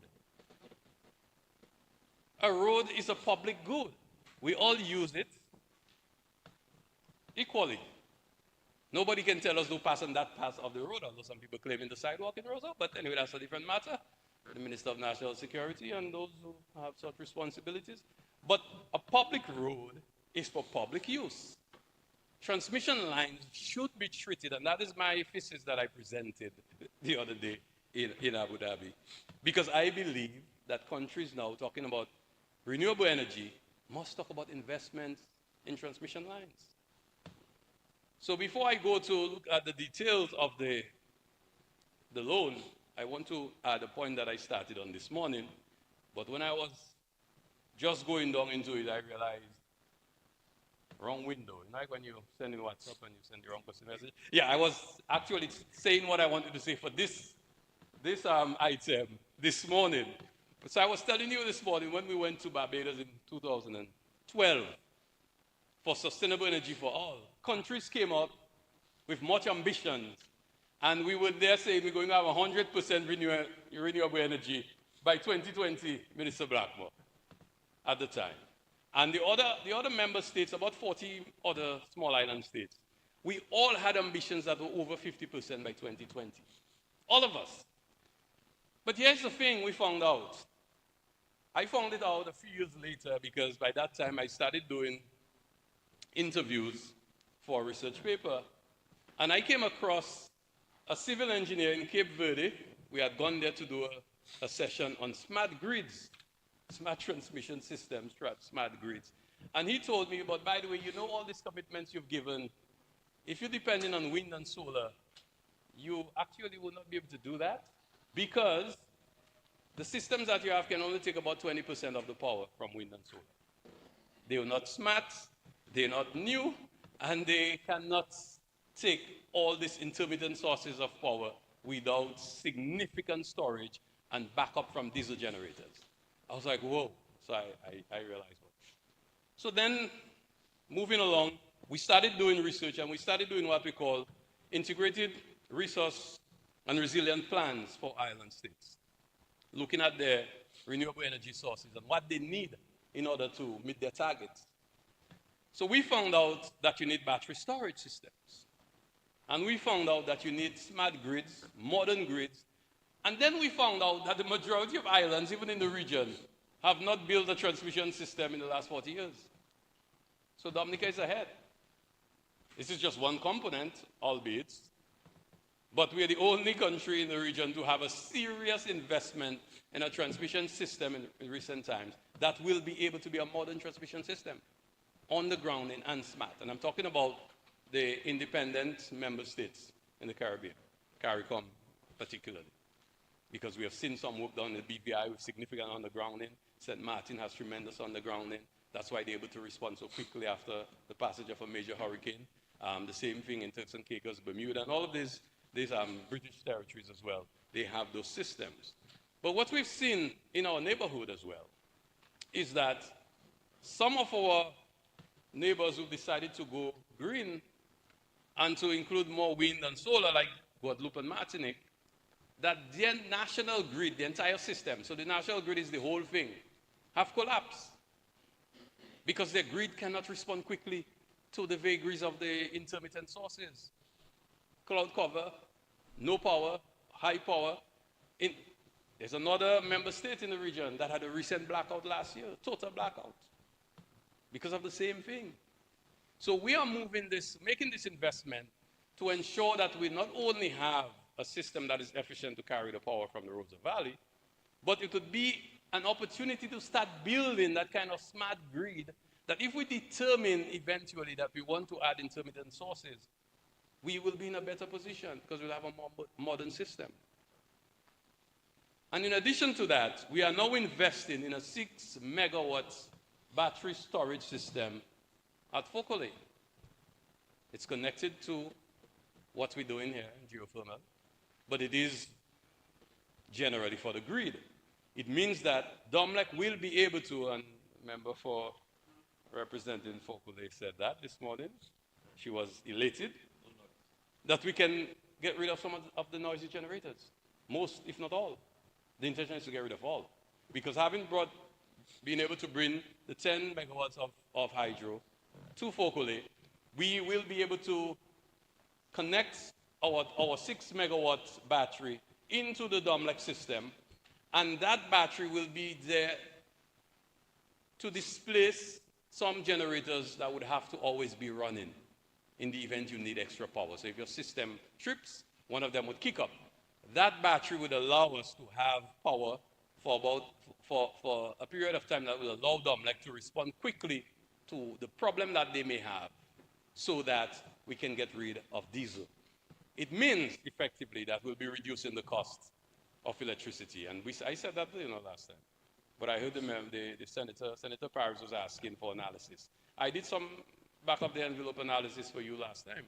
As I told you, I was not going to sign behind it because I think it is in the purview of the IRC and DOMLEC to make those public. But I gave you the analysis that would be representative of what will actually happen, because we will be shutting down diesel generators. So already your fuel surcharge will be shut down. We're talking about 70% of our peak demand that we'll be bringing on the grid for geothermal. When you add to that hydro, well, about 60%, sorry. When you add to that hydro, we are looking at a system with almost 70 to 80% of renewables. So Dominica will be closer to meeting its target, although we're not doing this just for target. We're doing this to ensure that we can make electricity cheaper to our people. We can build a system that is more resilient to the impact of climate change. And to overall look at a benefit that goes beyond energy, but goes into development, growth, and further the wider economy. And this is what we're looking about.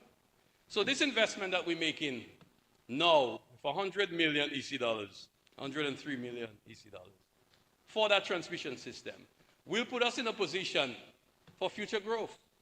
So when we expand geothermal capacity in the Roseau Valley, we don't have to build another transmission line. So that is an investment. Oh, by the way, those things last for like 50 years. So we're making a serious investment there. If you have to calculate it annually, it's really not much. First of all, you have 40 years to repay. 40 years. 10 years grace period, you don't pay anything. So thankfully, your daughter will leave high school by that time. Nothing for 10 years. And then we start paying for 30 years. It is not usual to get that kind of 40-year period from the World Bank.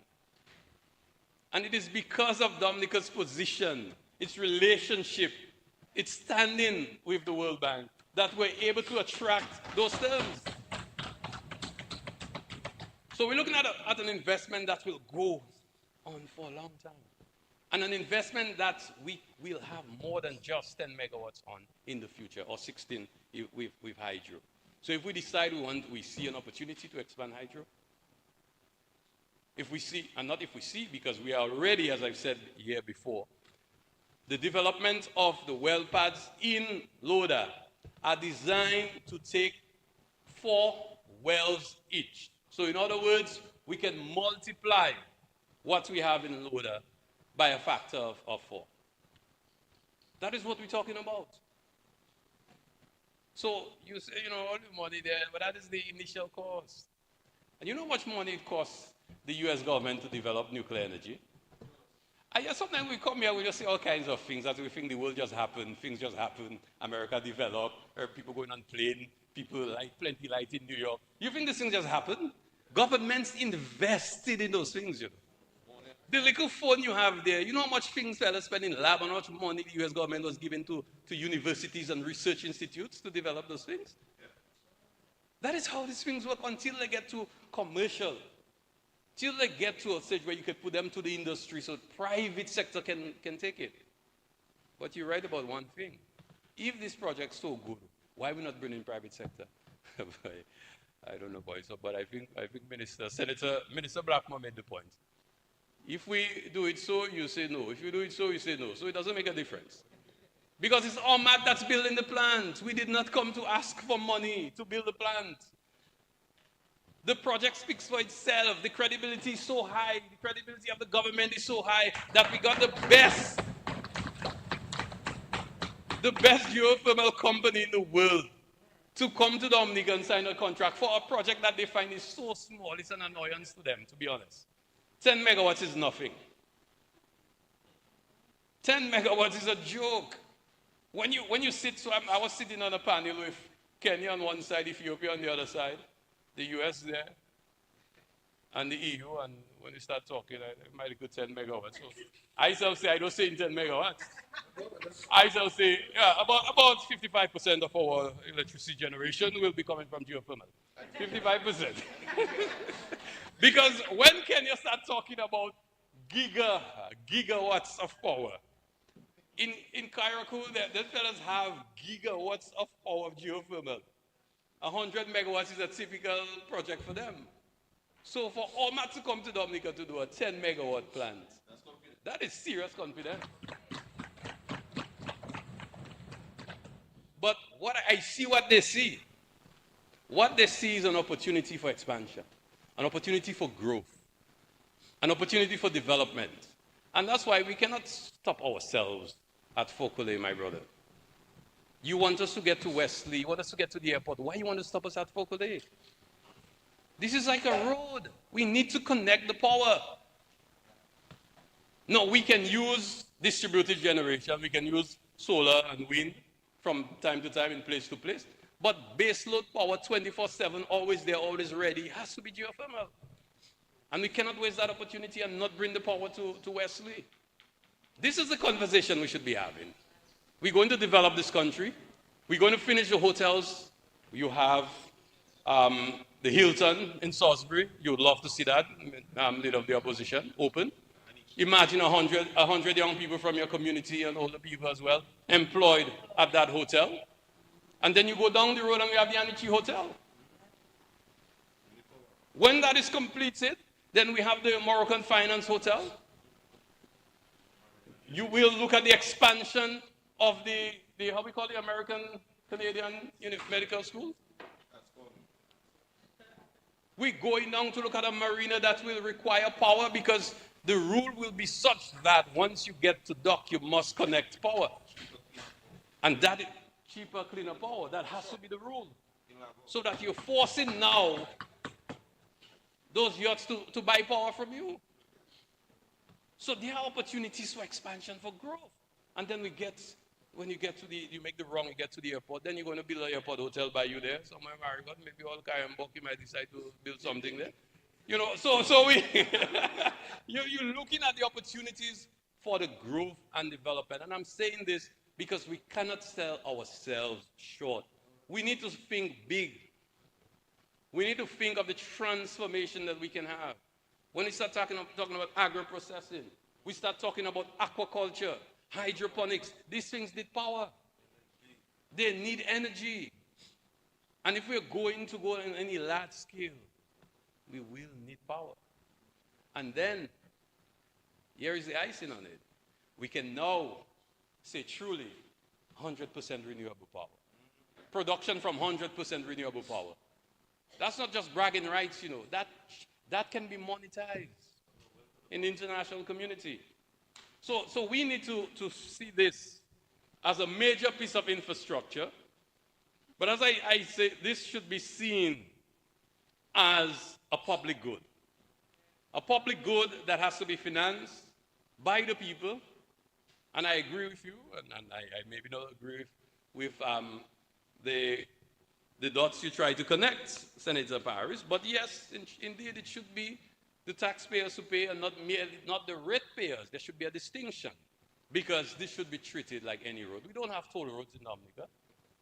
In the US, you have toll roads. In Canada, you have toll roads where you don't have toll roads in Dominica. So the same way we don't pay... 7 more minutes.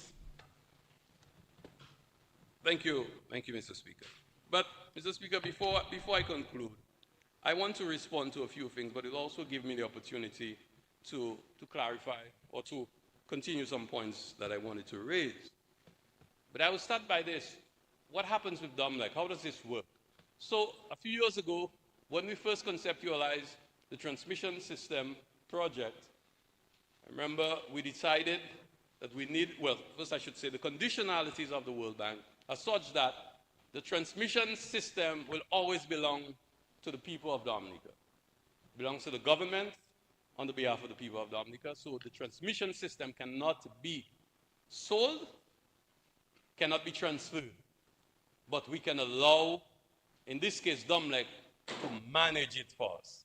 So the arrangement is a unique sort of legal arrangement that we came up with a list. We call it an omelette. I think we came up with a name, but it is really an operational list so that DOMLEC will be leased the line, but they will be responsible for operating and maintaining it.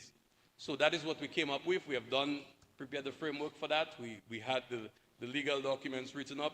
DOMLEC agreed on where the obligations lie and where ours will lie. Who will be responsible for ensuring, maintaining, and so forth. So we have put that in place. DOMLEC will also not benefit unduly from this infrastructure. So in other words, they cannot charge users or consumers for that, but they will have to cover their operation and maintenance costs, but nothing additional. That will be vetted by the IRC to ensure, in fact, that this is what is happening.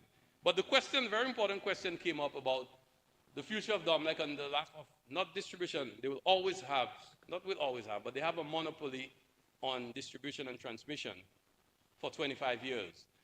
This list will also, on the construction of the plant, will also extend their licenses to ensure that they have enough time to manage that asset for us.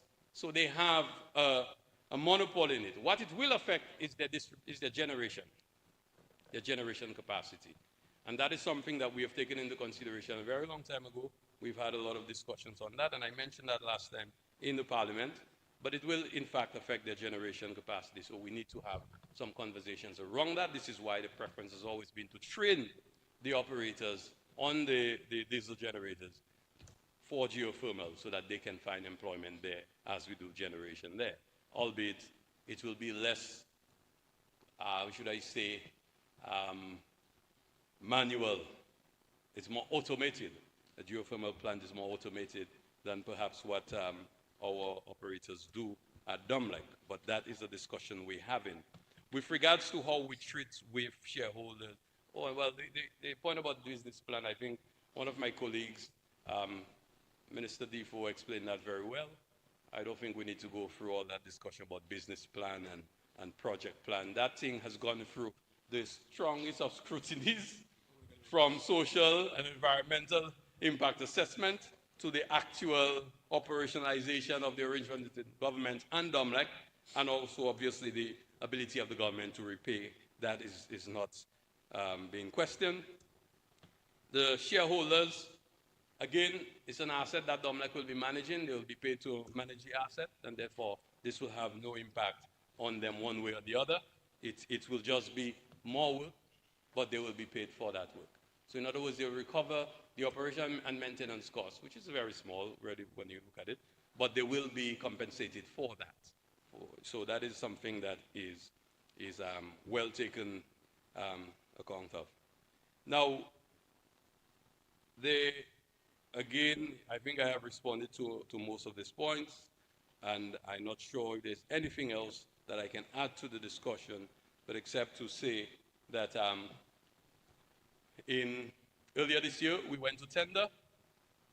We went to tender, and we received tenders from 3 companies. One was disqualified. The 2 others were qualified from a technical standpoint, and their bids are being reviewed. We expect by the end of the month to have some news, but I won't put any pressure on the team looking at this, but we need to move as quickly as possible. It is also important to note that before we decided on this transmission system, we had the benefit of a study by Tractebel. Tractebel is a French consultancy. They looked at the entire system for us after Hurricane Maria and came up with recommendations to build a resilient transmission system. We were guided by that, but later on we were able to bring in Sofreco, which is an engineering company, another French company, and they were able to look at the entire system, did the design, and with the involvement of the World Bank and their own efforts, were able to see, to finalize the designs for the transmission system. We expect that once a contract is awarded, it will take 18 months to do the first segment of this line and 30 months for completion of the entire transmission system, having looped around the valley and connecting to Fokole. Our priority, however, is to get the power to Fokole. We must get that there as quickly as possible, and preferably before the first quarter of 2026. We are looking at an alternative, ensuring that we can connect the East Coast feeder so that in the event that we are not able to get ready for the geothermal power, we can have another source of distribution to go through the East Coast and to utilize the power there as well as we can ensure that. So we are moving on, and I want to once again take the opportunity to thank Prime Minister Skerrit and my colleagues for the support that you continue to give to geothermal. This is a national project. This is a project with great potential to transform Dominica if done well, and I believe we are on course to doing it well. There are lessons will be learned that we've learned along the way, and as far as local content is concerned, as you will recall, our drill pads were all done by ACE Engineering. We know that ACE Engineering and other local companies are also in partnership with the companies that have tendered on the transmission system. And therefore, there will be, again, local content in that. Obviously, there was a tender process. If you knew of any Dominican firm that had the capacity to build 69 kV lines, they would have been welcome to apply. But we recognize that there has to be a partnership. One more minute. Is really alive and well. Thank you, Mr. Speaker. And we're looking forward to the construction of the transmission system. Thank you very much.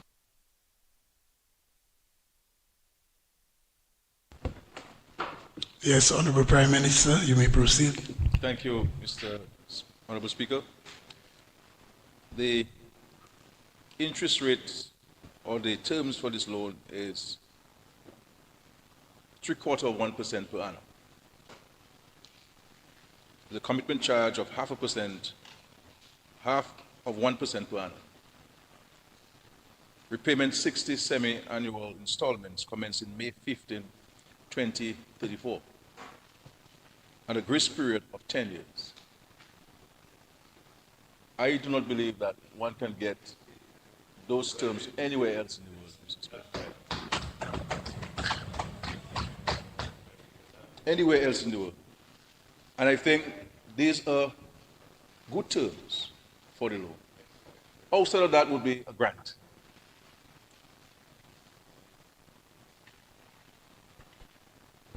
I have taken notes of some of the comments made, and of course, the Minister for Energy, Dr. Henderson, has responded to, I believe, all of them.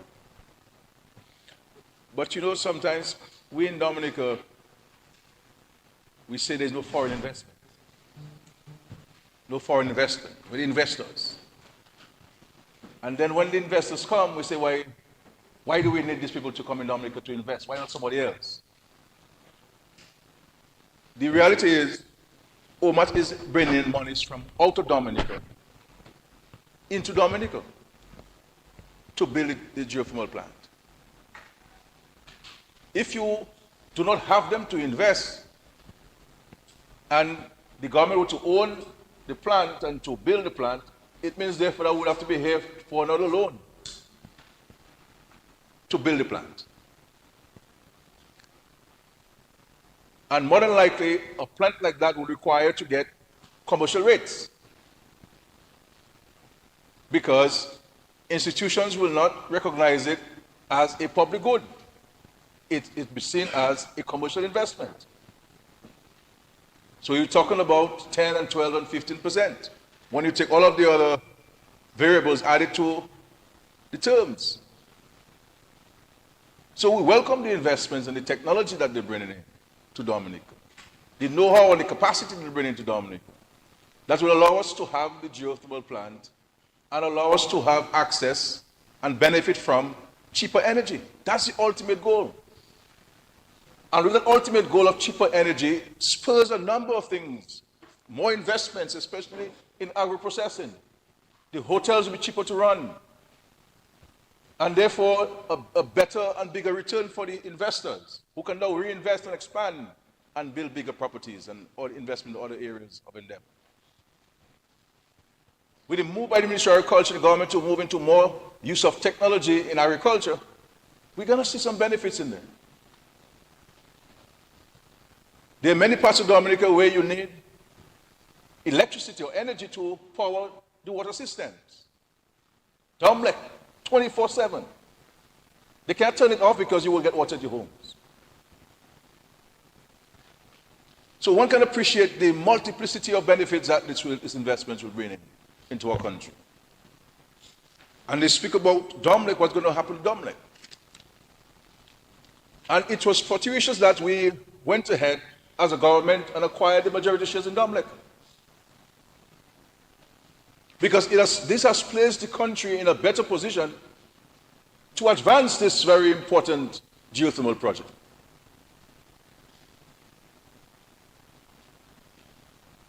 There's no way Domlec in its previous, present or future circumstance will be able to get this loan of $103 million to invest just in the transmission system. So when you talk about what is the impact of investors, what will happen is that the majority shareholder, if Domlec will take a loan, would have to make a contribution commensurate with its investment capacity in there. The other shareholders may not be able to do so, and therefore the government share would increase. And the other shareholders, their shareholdership would decrease. And so by the approach that this government is taking, we are securing the investments that locals have made and country made, and the shareholders in Domlec. So this whole geothermal project, as intricate as it has been, we have been very mindful of how we approach this. This is why we have always said we go after grant funding, as we did in many instances, using our local resources, and in fact we have used CBI funds into the geothermal plant. And if we'll take a load, it has to be high the concessionary rates. This is why we're here for this loan. So there's no Domlec, even if Domlec would want to invest in the transmission line, it won't be able to afford it.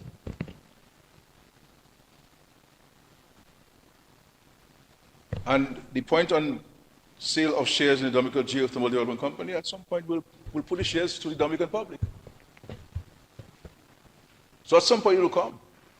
But we always felt that we needed to start the project, have energy coming in there, because in no sense we sell the shares to people and you don't have the geothermal plant operational and you're selling energy. So, Mr. Senator Paris, put your money aside to buy the shares that you're talking about. And Dr. Henderson has responded to your point about local content. I find it sometimes people benefit from these projects the government has. They remain quiet. They don't say anything. They collect the millions from it. And then they sit there and allow people to say that they're not benefiting. And not stand up and say, well, no, sir, that's not true. Yes, we could get more, but don't say we're not getting something.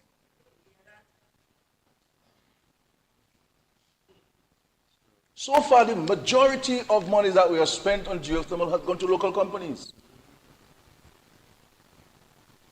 And even in this transmission line, obviously, Mr. Senator Paris, you should know.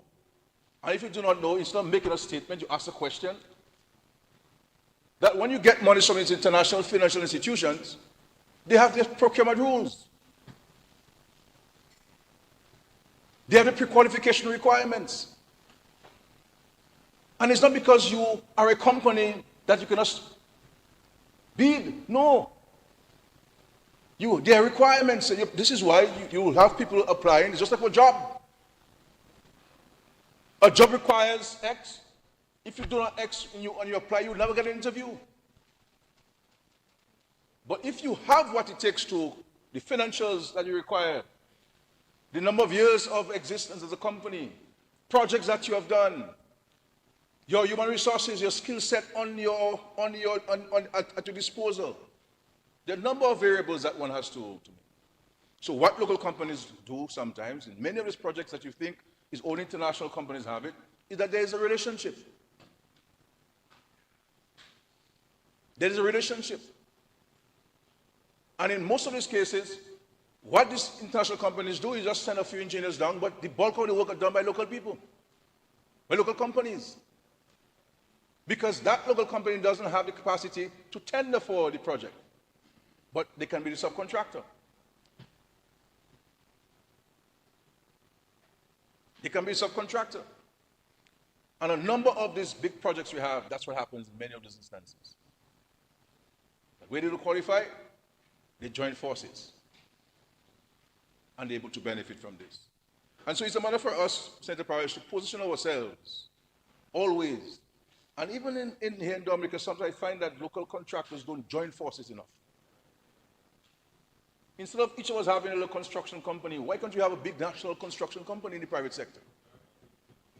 To give us the capacity to be able to tender for a $100 million project from the World Bank.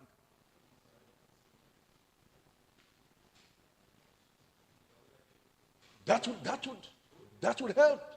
We form a company, we can have our individual companies, and we share the profit on a big project. That's what happened. It has happened in some cases, a couple of projects here. It happened. Local companies joined forces on this particular project. So these are the things that we need to look at doing. But one cannot, Mr. Speaker, underestimate the value and the importance of us pursuing it. I will be the first, Mr. Speaker, to tell you why this has been long. And how much money we spend on this geothermal. But I believe ultimately, the people of Dominica will see the benefits of renewable energy, geothermal energy in Dominica.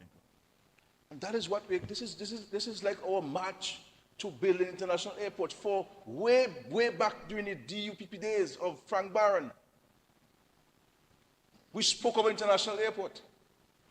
And every successive government from Frank Barron, Libla, going to Patrick John, all of them have spoken about international airport. Frank Barron started the Melbourne Airport, Libla finished it. And we came and we said, ultimately we want to build an international airport.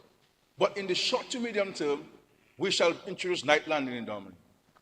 The reality is, night landing should have never taken so long to be introduced in Dominica. This should have been done in the 80s and the 90s. Because by then we would have had created the capacity and the demand long before that. But now we build international airport. And so, while we would have preferred not to be here to take a loan to build a transmission line, but the reality is, it is absolutely necessary that we do. And the terms, you cannot escape the terms. Because if you do not do that transmission system, Mr. Speaker, as Dr. Henderson has indicated, then it makes no sense investing in geothermal. Because you won't be able to get it from the point of generation to the point of distribution in terms of the amount that you have flowing from this. Because the old system cannot withstand or sustain it.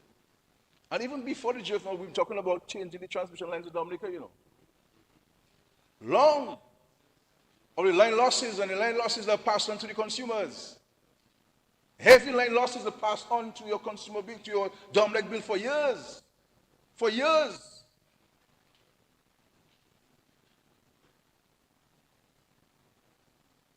But this was an expensive undertaking that Dominic, in its capacity, whether it was owned by a private company or it's owned by government now, as merger of the shares, would not have been able to afford it. Because every investment Dominic would have made, Senator Paris, you would pay for it. I would pay for it.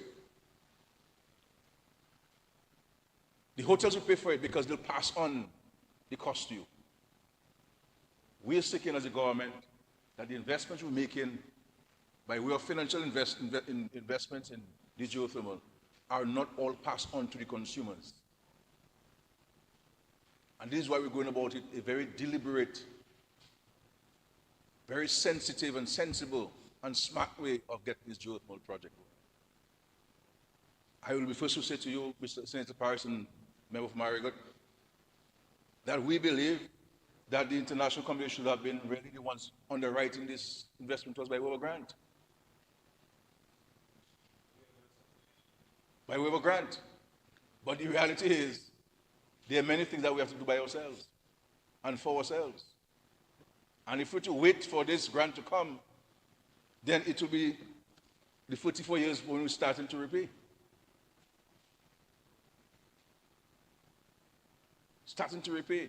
So I would say to the Dominic shareholders that they're in a better position to maintain their shareholdership, the current shareholdership in Dominic, than if we'd allow Dominic to be one to underwrite that investment. Because each shareholder would have to contribute the proportionality of their shares. And if you don't, if Dominic increases share capital and you don't buy more shares, put more money to buy to maintain your circumstance, you have a problem.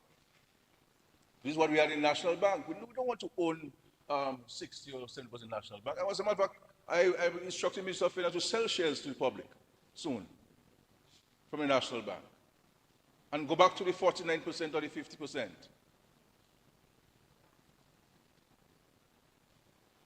And so the current shareholders will maintain their shareholdership in Dominic by this investment. Mr. Speaker, I want to say to us that there are some things we have to keep fighting on with, notwithstanding the drawbacks and the setbacks. But I think, all things considered, we are closer to the end of the road where geothermal is concerned. It has been a long journey, with the OAS doing the study for us and having several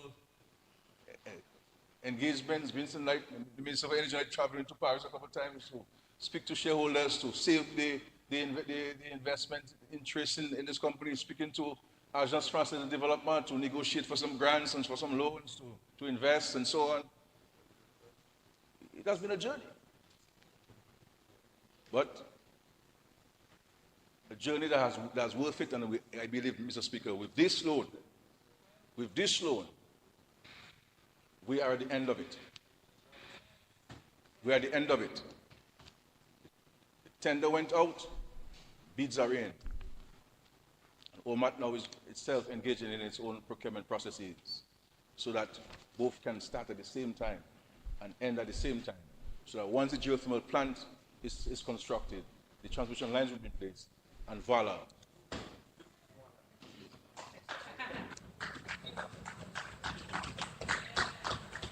And the reality is, Mr. Speaker, if we had money, if we had the money that's required, we would not be here talking about 10 megawatts, because we already was talking about 20 or 30 megawatt plant.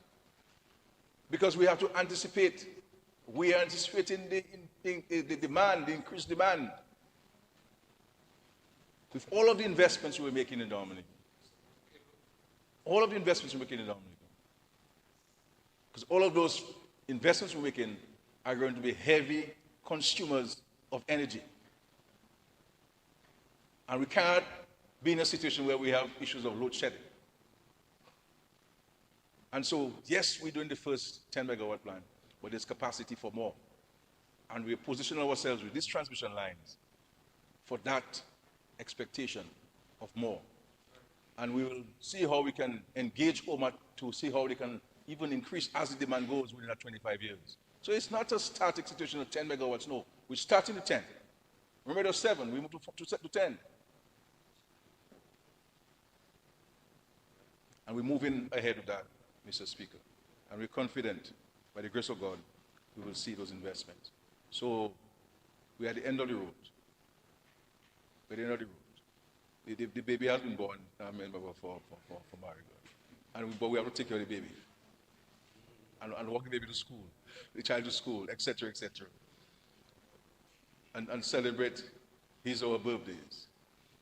And we'll be back here to celebrate the turning on the lights from geothermal in Dominica after a long journey of perseverance and determination.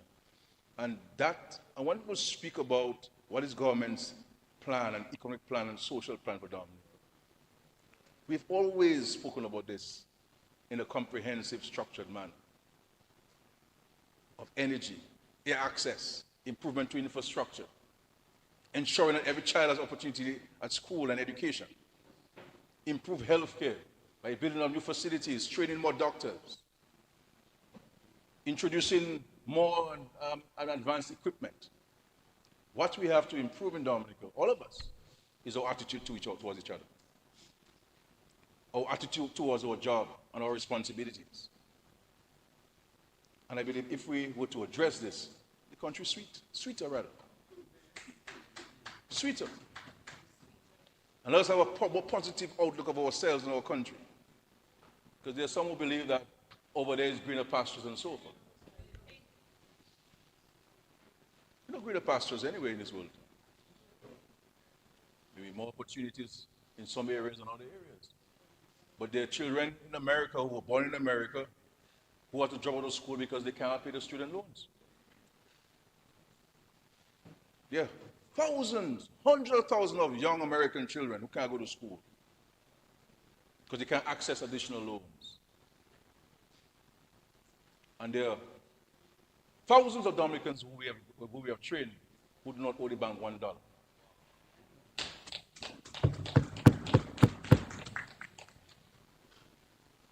Because we understand the importance of education, Mr. Speaker. I want to finally place on record again my appreciation and gratitude to Minister Henderson for his leadership where geothermal is concerned and for his consistent efforts over the years.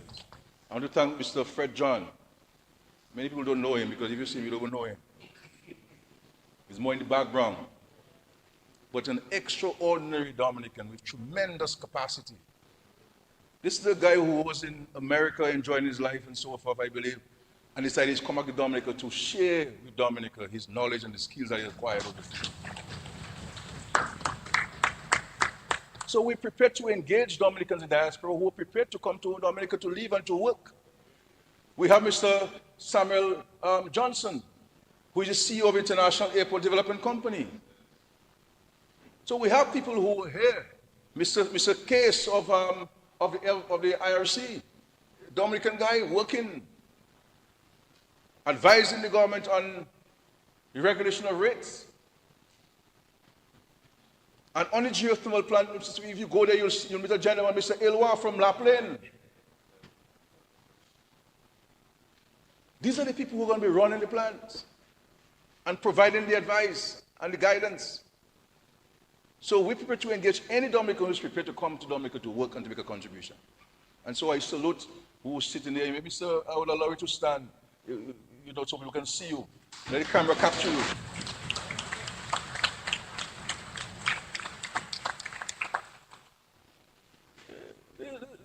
The few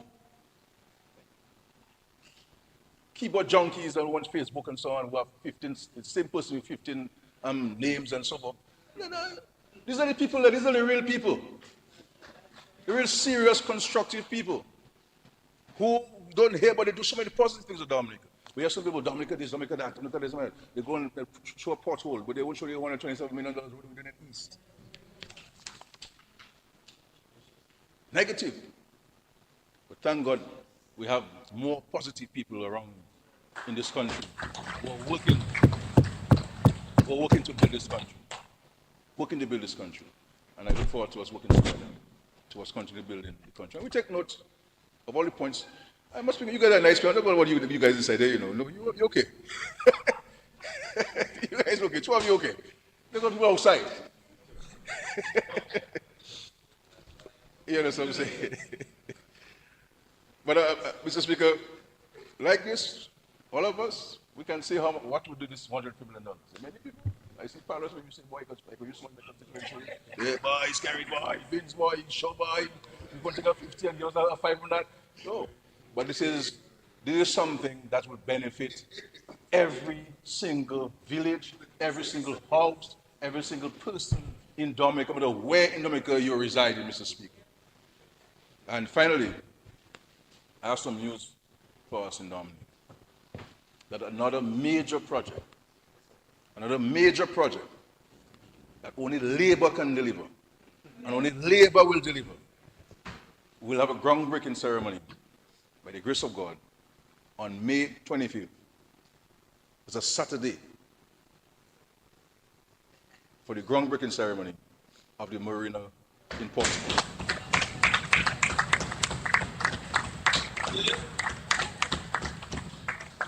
And let me tell you, Shakira, once I already started looking at your constituency for marina, you know, down south there.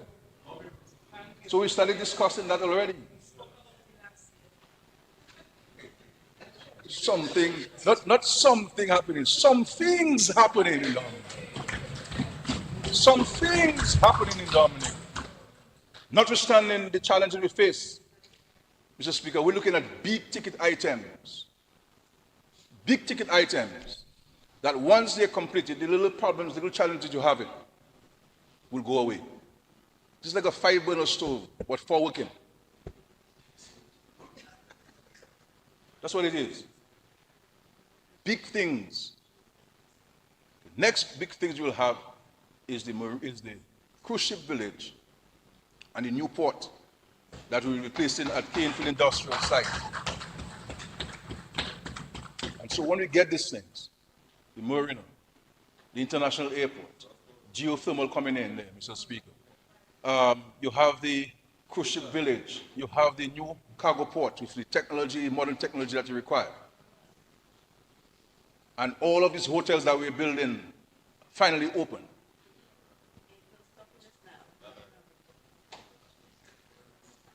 All we need is for us to work together. We may not always agree, but let's work together. Let's be positive. Let's be constructive. Let's not seek to undermine this country's efforts. Because at the end of the day, as we recognize, when a storm comes, everybody was affected. Everybody. And therefore, when these investments come to fruition, and they will by the grace of God, all of us will benefit. Let's not preoccupy ourselves who is doing it. No, let's not preoccupy ourselves who is doing it. Somebody has to do it.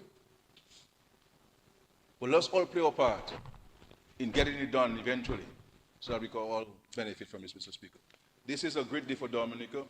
It's a great day for energy revolution in Dominica, and we're leading the way. People are referencing Dominica when we talk about geothermal. They want to come and see what we're doing, and they come in to see what we're doing. This has become a major attraction in itself. You have to stop people going because it's a construction site, and everybody can go there.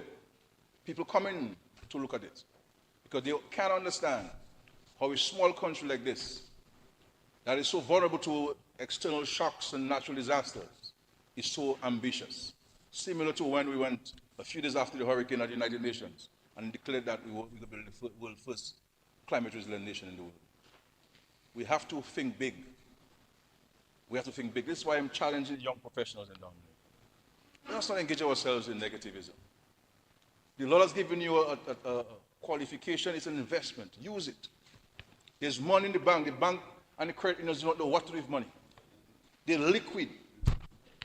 Take a loan. Build a house, live upstairs, build downstairs for Airbnb. Use the money. Let us prioritize, let's structure our lives and use it. Let's invest. We have to be careful. We see, and we welcome them. Scores of non-nationals come into Dominica and buy properties and build homes. We welcome them. And I want more of them to come. But we, as Dominicans, must position ourselves to hold on a piece of the patrimony. And this is why we're pushing the government side to make these lots available in Canefield East, and Hillsborough Garden, and Platma Pier in Collio, and in Cotton Hill in Portsmouth. Ensuring that we create and gym it more lots for local Dominicans to purchase. Warner. So my advice to us is to position ourselves and to buy this lot from the government. will be sold at a concessionary rate, and immediately after to build on this and rent downstairs and you're living upstairs. It's not going to be your dream home, but look at it as an investment. And when the Lord bless you with a return from this, you can build your dream home eventually. And so that's our challenge to all of us. And so, Mr. Speaker, really, and look, the rain is falling, blessings on this. Good sign when rain falls. A good sign.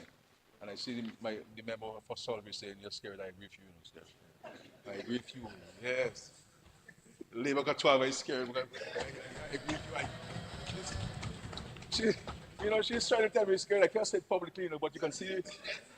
You can see the expression on my face. And don't even talk about people from America, but I'm Mr. Labour man there. Mr. Speaker. But we're happy. Yeah. Thank you. God bless. Thank you.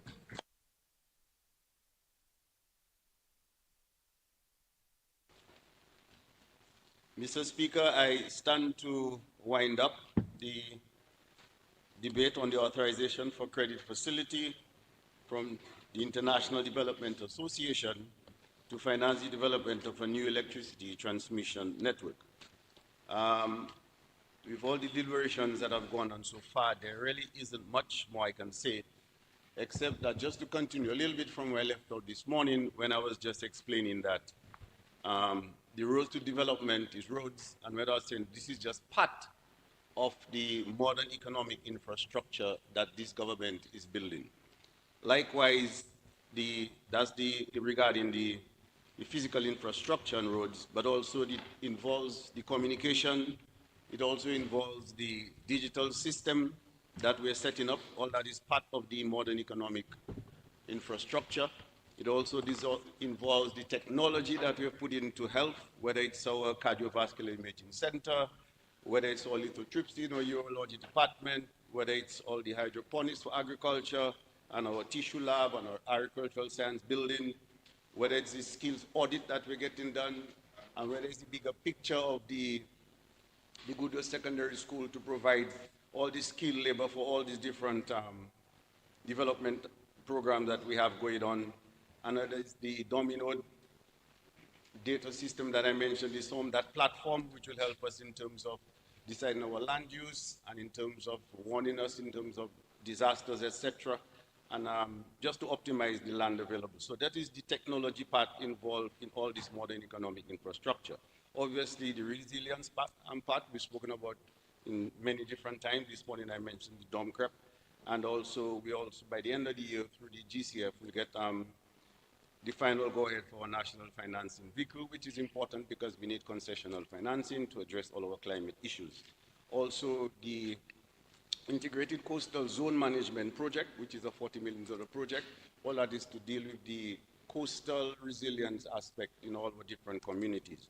So that's the resilient aspect. Mr. Speaker, also in part of this modern economic infrastructure, the financial institutions form a very integral part of that.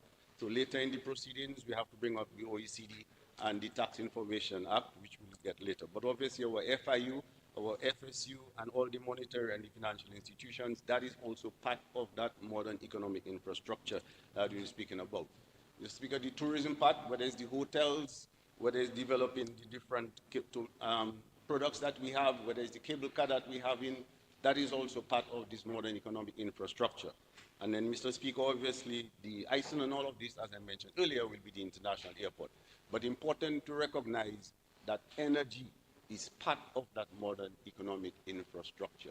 So this is where you have to contextualize and see the importance of this loan for the transmission system to make sure we have a sustainable, clean, renewable energy source for the development that we plan. This is the importance of this. Just so you mentioned the roads this morning, which is important, this is another very important part of that modern economic infrastructure. So I'm just stressing this again, that the public can recognize that we have a plan. This is how we're going to take Dominica to the next level. This is the platform that is being set.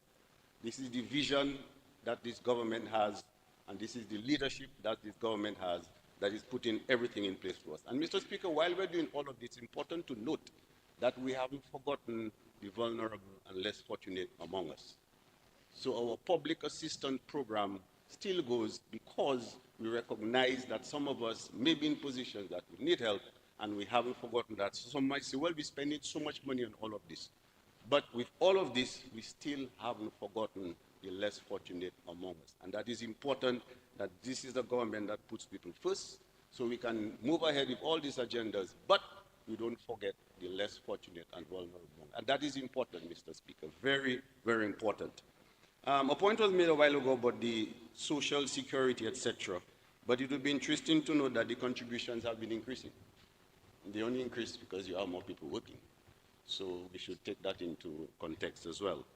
And then somehow, earlier on, some persons were a little concerned about the amount of debt and etc. and the money that we're taking. But let me just clarify a few things, Mr. Speaker. This loan falls within the debt management objectives and will not breach the quantitative targets as set out in the medium-term debt strategy.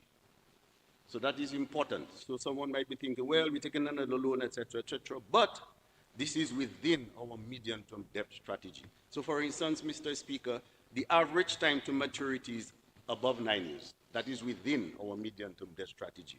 Secondly, Mr. Speaker, the interest rate of the loan is fixed, ensuring that the variable interest rate is below 15% of our total debt stock. So these are not just loans we just take. We think of those things within our strategy. That is why we can afford to do those loans.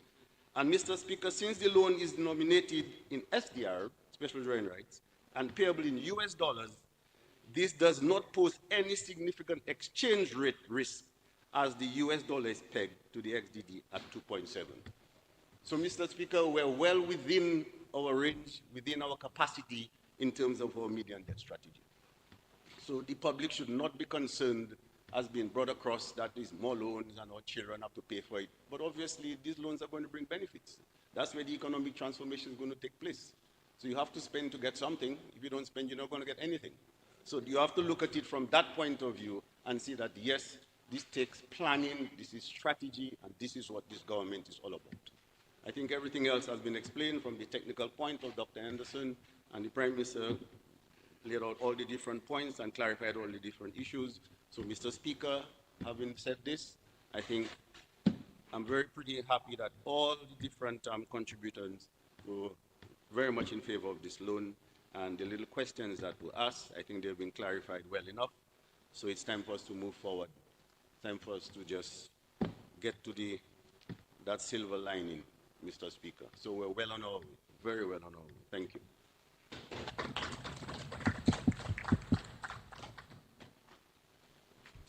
This concludes the debate on the motion. I will now put the question. Be it resolved that in accordance with Section 3(1) of the Loans Act, Chapter 6405, as amended, this Honorable House authorizes the Minister for Finance to borrow by means of credit a sum not exceeding SDR $28.9 million, which is equivalent to US $38.5 million or EC $103.95 million on the following terms. Interest, 3/4 of 1% per annum.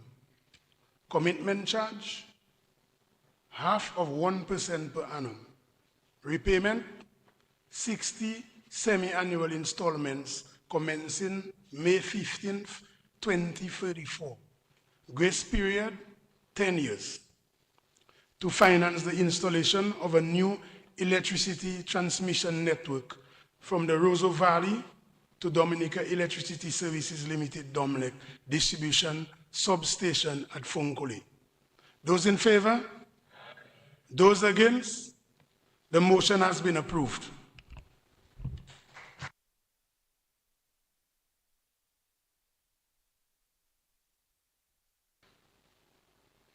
I move the second reading of the bill shortly entitled Tax Information Exchange Amendment Act 2024.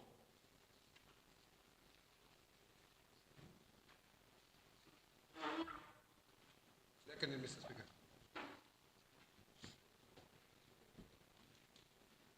Mr. Speaker, in April 1988, the House of Assembly passed the Tax Information Exchange Act, Chapter 6702, to permit the control of inland revenue to share taxpayers' information and foreign tax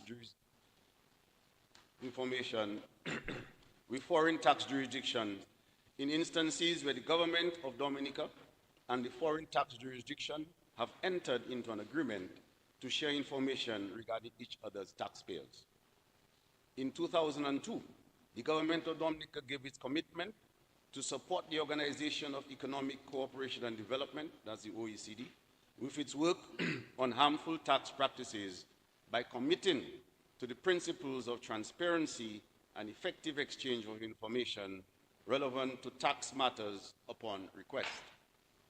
The OECD has developed international standards of transparency and exchange of information, which have been endorsed globally. These standards include A, exchange of information on requests where it is foreseeably relevant to the administration and enforcement of the domestic laws of the treaty partners. B, no restrictions on exchange by reason of bank secrecy or domestic tax interest requirements.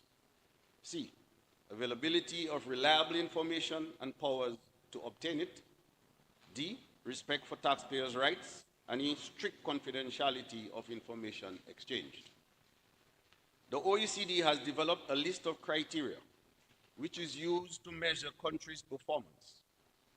These criteria cover tax transparency, fair taxation, and implementation of international standards designed to prevent tax base erosion and profit shifting. The list of criteria has been revised several times.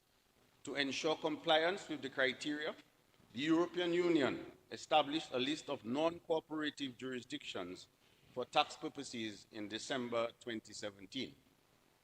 It is part of the EU's external strategy on taxation and aims to contribute to ongoing efforts to promote good tax governance worldwide. The OECD Global Forum on Transparency and Exchange of Information on requests for tax purposes is responsible for assessing countries based on the criteria.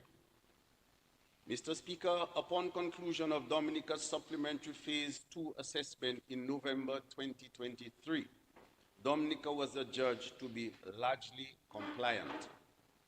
However, the Global Forum cited that Dominica's legal framework in relation to the sharing of tax information was not fully aligned with the criteria terms of reference B1, which states that competent authorities, in Dominica's case, the Comptroller of Inland Revenue, should have the power to obtain and provide information that is the subject of a request under an exchange of information arrangement from any person within their territorial jurisdiction who is in possession or control of such information.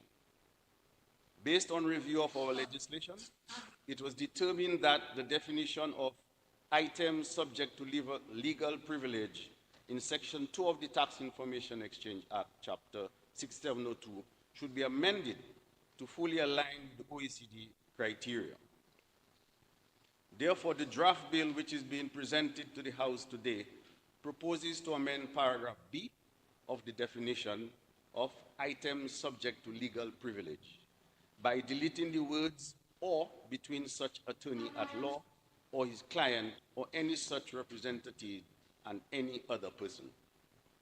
Importantly, Mr. Speaker, this amendment continues to protect communication between clients and their attorney, but would allow Inland Revenue to access information not protected by the attorney-client privilege. Parliament's approval of these amendments will assist Dominica in meeting its international tax obligations. Therefore, I look forward to the full support of every member of this Honorable House. The bill cited as Tax Information Exchange Amendment Act 2024 is now commended to the House. Thank you, Mr. Speaker. The bill is before the House for debate.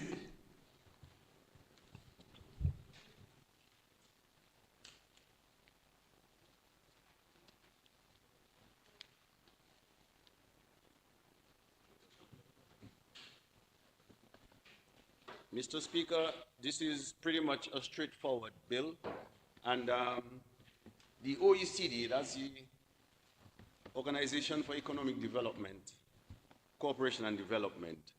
Mr. Speaker, we have to see the significance of this. As I said earlier, they were here in 2023, November, and they found us largely compliant. And if you remember, sometime before that, when we were not largely compliant, we ended up on a so-called blacklist. But with all the different changes that we've done, in terms of the human resource that we've put into the different departments, how we've organized all the different financial departments, which is what I spoke about earlier when I spoke about the modern economic infrastructure. So the financial institutions is all part of this. So now with all of these changes that we've done, even with the legislation we put in place, and we spent quite a bit actually, Mr. Speaker, that is why we became largely compliant, and that is why we're no longer on that blacklist. So you have to see the significance of this, because if you end up on those blacklists, how much international trade you're going to have? Not much at all, because nobody would want to trade with you. So this is the importance of us passing such legislation so that we can remain largely compliant in all the different areas that we've been assessed, and obviously that we stay off the blacklist so that direct foreign exchange and transactions can take place. So that is just the importance of us having this piece of legislation amended here today. And I'm happy that everyone has agreed to it. And with this closing, I think we're in a better place, a much better place, if you ask me. And we'll be able to remain largely compliant, we'll remain off this blacklist so that business can continue as we expect it to. Thank you very much, Mr. Speaker.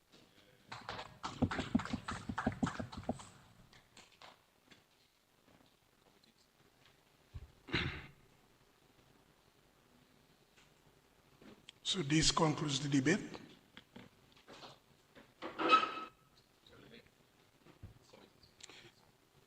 It has been moved and seconded that the bill shortly entitled Tax Information Exchange Amendment Act 2024 be read a second time. Those in favor? Aye. Those against? The ayes have it.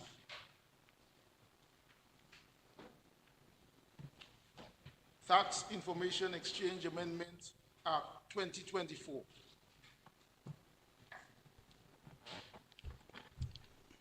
The bill will now stand committed to a committee of the whole House to be considered clause by clause.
House resumes, and I have to report that the bill shortly entitled Tax Information Exchange Amendment Act 2024 passed the committee stage without amendment. The question is that the report of the committee on the bill be adopted. Those in favor? Aye. Those against? The ayes have it.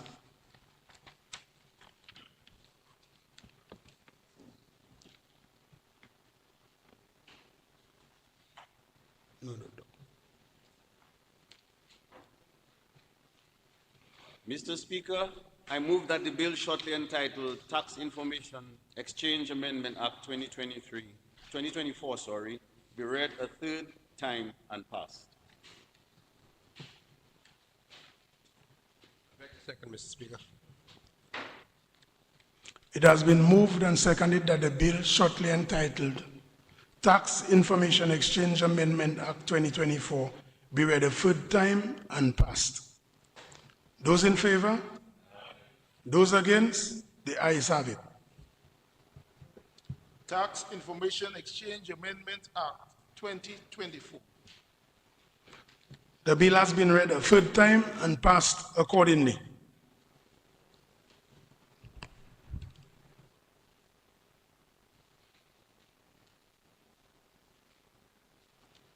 Appointment of committees.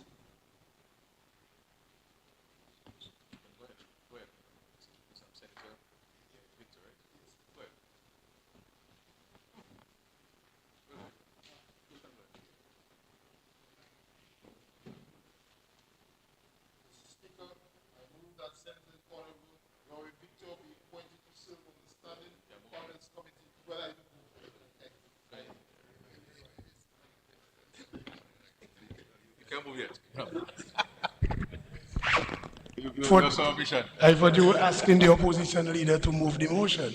Yeah, as I was going. Yeah, maybe you should do it. Yeah. Mr. Speaker, I move a motion that Honorable Senator Shalikov Vidal be member on the standing, Laurie Victor, sorry, be on the Standing Orders Committee. Second. Yeah.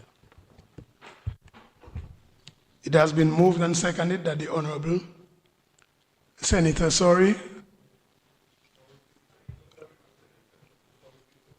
Laurie Victor. I don't understand what you said. Yeah, Laurie Victor. Oh, yes, it has been moved and seconded that Senator Laurie Victor be on a Standing Orders Committee. Those in favor? Those against? The ayes have it.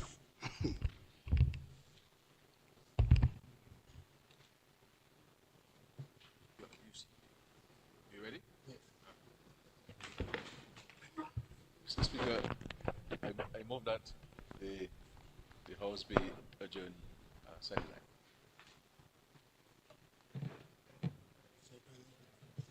Second motion. It has been moved and seconded that the House be adjourned, sign the die. Those in favor? Those against? The ayes have it. House stands adjourned, sign the die. I think we had a great session, so dinner is served, although we had an early ending tonight. Upstairs.